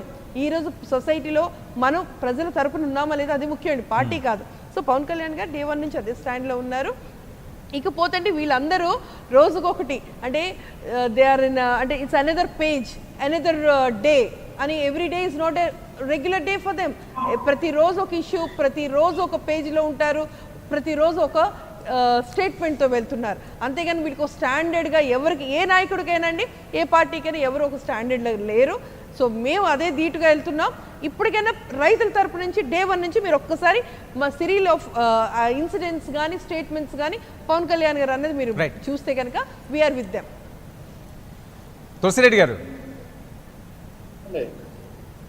తులసిరెడ్డి గారు, అమరావతికి సంబంధించింది చూస్తూనే ఉన్నాం, నెలలు దాటుతున్నాయి, దాని మీద ఒక క్లారిటీ లేదు. మరొక వైపు ఎలాగైనా వచ్చే ఎన్నికల్లోపు ఆంధ్రప్రదేశ్లో పూర్తి స్థాయిలో పాగా వేయాలని చెప్పి బీజేపీ ముందుకు సాగుతుంది. ఆ విధంగానే వాళ్ళ ప్రణాళికలు కూడా చేసుకోవడం జరుగుతుంది. రైట్. ఎంతకాలం ఆంధ్రప్రదేశ్లో, ఉమ్మడి ఆంధ్రప్రదేశ్లో ఎక్కువ కాలం పాలించిన కాంగ్రెస్ పార్టీ ఈరోజు కనుమరుగైపోయే పరిస్థితి. ఎప్పటికీ కూడా ఎందుకు మీ కార్యకర్తల్లోనో లేకపోతే మీ పార్టీలో ఉన్న నేతల్లోనో జలసత్వాలు నింపలేని పరిస్థితి నెలకొని ఉంది? వచ్చే ఎన్నికల కన్నా మేమున్నాము అని నిరూపించుకునే పరిస్థితి ఉందా? 100% 2014 వరకు మేమే కదా ఉన్నింది. ఎన్నాళ్ళైంది ఇప్పుడు? 6 ఏళ్ళే కదా. అంతకుముందు టీడీపీ ఎన్నాళ్ళు అధికారం లేదు. టీడీపీ 2004 నుంచి 2014 వరకు 10 ఏళ్ళు అధికారం లేదు. అవును. 10 ఏళ్ళ తర్వాత వచ్చింది జగన్మోహన్ రెడ్డి. వైకాపా పార్టీ పెట్టింది 2011లో. 2019లో 8 ఏళ్ళు అధికారం లేరు కదా. మేము బీజేపీ వచ్చేసి ఇంతవరకు అధికారమే లేదు. వామపక్ష అధికారం మేము 6 ఏళ్ళ వరకు మేమే కదా ఉండింది. కాబట్టి ఖచ్చితంగా ఆల్రెడీ చూశారు, ఇది టీడీపీ ఆ పరిపాలన చూశారు, జగన్ పాలన చూశారు. మా కడప జిల్లా సామెత మొదటి సామెత, ముసలుడైనా బసిరెడ్డి ఎమ్మెల్యే అంటే ఏమైనా ఈ కాంగ్రెస్ పార్టీ ఎమ్మెల్యేరా, ప్రత్యేక హోదా ఇవ్వాలన్నా ఇల్లు ఇస్తారు, కడప జిల్లాకు శిల్పేంట రావాలన్నా ఇల్లు ఇస్తారు, చట్టాన్ని అమలు చేయాలన్నా ఇది సిద్ధమైపోతుంది. కాబట్టి ఈ ప్రాంతీయ పార్టీలకు వీళ్ళకు ఇవన్నీ కేంద్రమే చేయాలా, కేంద్రంలో బీజేపీ అన్నా చేయాలా, కాంగ్రెస్ అన్నా చేయాలా. బీజేపీ అవకాశం ఉండి చేసే శక్తి ఉండి వాళ్ళు చేయలేదు, కాబట్టి ప్రాంతీయ పార్టీలకు చేసే శక్తి లేదు. వీళ్ళకు ప్రత్యేక హోదా సంజీవని అని అందరూ అంటారు. టీడీపీ అంటుంది, వైసీపీ అంటుంది, జనసేన అంటుంది, వామపక్షాలు అంటాయి, కాంగ్రెస్ అంటుంది, బీజేపీ రాష్ట్ర నాయకులు అంటారు. కానీ మరి ఇచ్చేది ఎవరు? కేంద్రమే ఇవ్వాలా. కేంద్రంలో ఎవరు ఇవ్వాలా? కేంద్రంలో అధికారంలోకి అసలు బీజేపీ అన్నా రావాలా, కాంగ్రెస్ అన్నా రావాలా? బీజేపీ వచ్చింది, అవకాశం ఉండి ఇవ్వలేదు. ఇంకా ఇచ్చే అవకాశము శక్తి ఉండేది కాంగ్రెస్కే. కాబట్టి ఇప్పుడే ప్రజల్లోకి పోతా ఉంది. కాబట్టి ఏదైనా నేను ముందే చెప్పినట్టు ఇది కాంగ్రెస్ అందరి పార్టీ, ఈ పార్టీ ఉంటేనే మేలు, ఎన్ని చూసాము అనే ఒక అభిప్రాయానికి వస్తున్నారు. బీజేపీకి వాళ్ళకి ఒక గోల్డెన్ ఛాన్స్ ఉన్నది. వాళ్ళు ప్రకృతి ఇది ప్రత్యేక హోదా ఇచ్చి చట్టాన్ని అమలు చేసింటే రాష్ట్రంలో బలపడే ఒక పూర్ణ అవకాశం కోల్పోయినారు. కాబట్టి ఇంకా వాళ్ళకు అవకాశమే లేదు. వాళ్ళకు చేతికి వచ్చినటువంటి అవకాశాన్ని కోల్పోయినారు. వాళ్ళ గతంలో రాష్ట్రంలో పెద్ద బలం లేనప్పటికీ వాళ్ళకు మ్యాక్సిమం సమైక్యాంధ్రప్రదేశ్లోనే మ్యాక్సిమం ఎమ్మెల్యే సీట్లు 11, మినిమం 0. కానీ అటువంటి పరిస్థితికి ఉన్న బీజేపీ కూడా నేను ఇప్పుడు చెప్తున్నాను కదా, అవకాశం ఉన్నాయి. ప్రత్యేక హోదా ఇచ్చి పోలవరం కంప్లీట్ చేసి ఆ స్టీల్ ప్లాంట్, దుర్గాపట్నం ఓడరేవు, ఆ 13 కేంద్రీయ ఇన్స్టిట్యూషన్స్ ఇవన్నీ చేసింటే కన్నా డెఫినెట్ గా వచ్చేసి కేంద్రంలో అధికారం కూడా అవకాశం ఉండేది. వాళ్ళు చేతులారా పోగొట్టుకున్నారు. ఈ ప్రాంతీయ పార్టీలకు వాళ్ళు చూశారు, వాళ్ళకి అవకాశం లేదు. బట్ వాళ్ళే ఒప్పుకున్నారు. ఇప్పుడు మా చైతన్యం కాదు, కేంద్రంలో వాళ్ళకు పూర్తి మెజారిటీ ఉంది కాబట్టి మేము అడుగుతూనే ఉంటాము. ఒక పునరాగం తీసుకున్నారు. తెలిసిపోయింది ప్రజలకు. ఖచ్చితంగా మీరు చెప్పినట్టు కాంగ్రెస్ పార్టీ ఈ అవకాశాన్ని ఉపయోగించుకోవాల్సిన అవసరం ఉంది, చెప్పాల్సిన అవసరం ఉంది. మేము ఇప్పటికంటే కూడా ఇంకా ఎక్కువగా క్షేత్రస్థాయిలోకి పోవాల్సిన అవసరం ఉంది. మీన్ వైల్ వచ్చేసి మేము ఈ కమిటీ వచ్చిన తర్వాత ఇమీడియట్ ఎలక్షన్స్ కావడము అంటే తులసిరెడ్డి గారు ఒక సీనియర్ నాయకుల కింద మీకు కాంగ్రెస్ పార్టీ మీద చాలా ప్రాభామానాలు ఉండొచ్చు, ఆశ కూడా ఉండొచ్చు. కానీ వచ్చే ఎన్నికలకి మళ్ళీ కాంగ్రెస్ పుంజుకుంటుంది అని చెప్పి మీరేదో ఆశాభావం వ్యక్తం చేస్తున్నారు. కానీ ఆ పరిస్థితి గ్రౌండ్ లెవెల్లో ఉందా? ఎందుకంటే మీ పార్టీ పెద్దగా కనిపించట్లేదు, వర్క్ చేయటం లేదేమో అనిపిస్తుంది. మనము ఒకసారి డిస్ట్రిక్ట్ తీసుకుంటే బీజేపీకి 2 సీట్లు ఉండి బీజేపీ 303 సీట్లు వచ్చిన నేపథ్యము. కాబట్టి అలాంటిది పెద్ద పెద్ద నాయకులు వచ్చేసి ఎన్టీ రామారావు గారు అంటే నాయకులే కల్వకుర్తిలో ఓడిపోయిన సందర్భం ఉంది. కాబట్టి మనం జయాపజయాలు పెద్ద నాయకులు ఓడిపోయిన సందర్భం ఉంది. అనుకోకుండా వచ్చేసి ఇప్పుడు ఆమ్ ఆద్మీ పార్టీ ఢిల్లీలో వచ్చేసి కేంద్రంలో అధికారంలో ఉండి ఆడ కృష్ణ వేసిన చోటే మరి మళ్ళీ ఆమ్ ఆద్మీ పార్టీ వచ్చింది.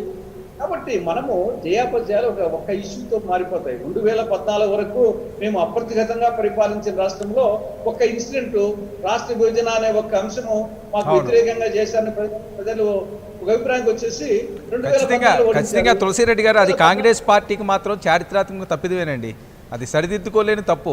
చూద్దాం మరి రానున్న రోజుల్లో ఏ రకంగా ఉంటుందో. అశోక్ బాబు గారు ప్లీజ్, ఏదో రకంగా మీ ప్లేస్ని వీళ్ళు క్యాప్చర్ చేయడానికి చూస్తున్నారు. ఓ పక్క బీజేపీ అవనండి, మరో పక్క కాంగ్రెస్ అవనండి. టీడీపీ పని అయిపోయిందని పరిస్థితి. సందర్భం ఇది కాకపోయినప్పటికీ కూడా డిబేట్లో ఇది పాయింట్ వచ్చింది కాబట్టి మిమ్మల్ని అడగాల్సి వస్తున్నది. ప్లీజ్ సింపుల్గా కన్క్లూడ్ చేయండి, టైం లేదు, లాస్ట్ ఛాన్స్. 2014లో కానీ 2019లో కానీ బీజేపీకి వచ్చిన పర్సంటేజ్ ఎంత? 2024లో ఏదన్నా ఒక అనూహ్యమైన అద్భుతం జరిగితే వాళ్ళు కనీసం 45కి వస్తే తప్ప వాళ్ళకి రూలింగ్ రాదు. 1% నుంచి 45కి వెళ్ళాలంటే మీరే అన్నారు కాంగ్రెస్ పార్టీ కింద ఎక్కడ కనపడలేదండి. అటువంటి క్యాడరు, అటువంటి మార్పులు ఆంధ్రప్రదేశ్ జరిగే అవకాశం ఉందా లేదని నాకంటే మీకే బాగా తెలుసు. నాకు తెలిసి వాళ్ళ రాష్ట్రంలో 2 పక్షాలు, ఒకటి వైసీపీ, 2 టీడీపీ. ఈ రెండింటి మధ్య పోటీ ఉంటుంది. ఈ రెండింటి మధ్యనే అధికార అటు ఇటు మారే పరిస్థితి ఉంటుంది. అయితే 3వ పార్టీలు జనసేన కానీ లేదా బీజేపీ కానీ లేదా లెఫ్ట్ పార్టీలు అన్నీ కూడా పోటీలో ఉండొచ్చు. కానీ వాళ్ళ అధికారానికి వచ్చేంత వాతావరణం అవుతాడు ఆంధ్రప్రదేశ్లో లేదు, ఇది స్పష్టం. అయితే వాళ్ళు చెప్పుకోవచ్చు మేము ప్రధాన ప్రతిపక్షం, బీజేపీ చెప్తుంది 1% ఉన్న వాళ్ళు ప్రధాన ప్రతిపక్షం అయితే 40% ఓటు మేమేమవుతాం? ఓకే, కాబట్టి రాజకీయంగా మాట్లాడతాం వేరు, వాస్తవాలు వేరు. రైట్. కన్నబాబు గారు ఫైనల్గా మళ్ళీ వచ్చే వరకు నిలబెట్టుకుంటారా మీరు మీ మెజార్టీని? ఆ పరిస్థితి కనిపించట్లేదా? అందులో అనుమానం సార్. ఇవాళ ప్రజలు ఏ ఒక్క ఊరు వెళ్ళినా, ఎందుకంటే ఇంత మునుపు ఏ ప్రభుత్వం అయినా ఏ ముఖ్యమంత్రి అయినా ఎలక్షన్ లో ఇచ్చే హామీలు నెరవేర్చడం అన్నది దగ్గర నాలుగు సంవత్సరాల తర్వాతే. ఈ మధ్యకాలంలో ఏ ముఖ్యమంత్రి కూడా ఈ సంక్షేమ పథకాలని వాళ్ళు పెట్టిన. యశ్వంత్ గారు మీరేనా కన్క్లూడ్?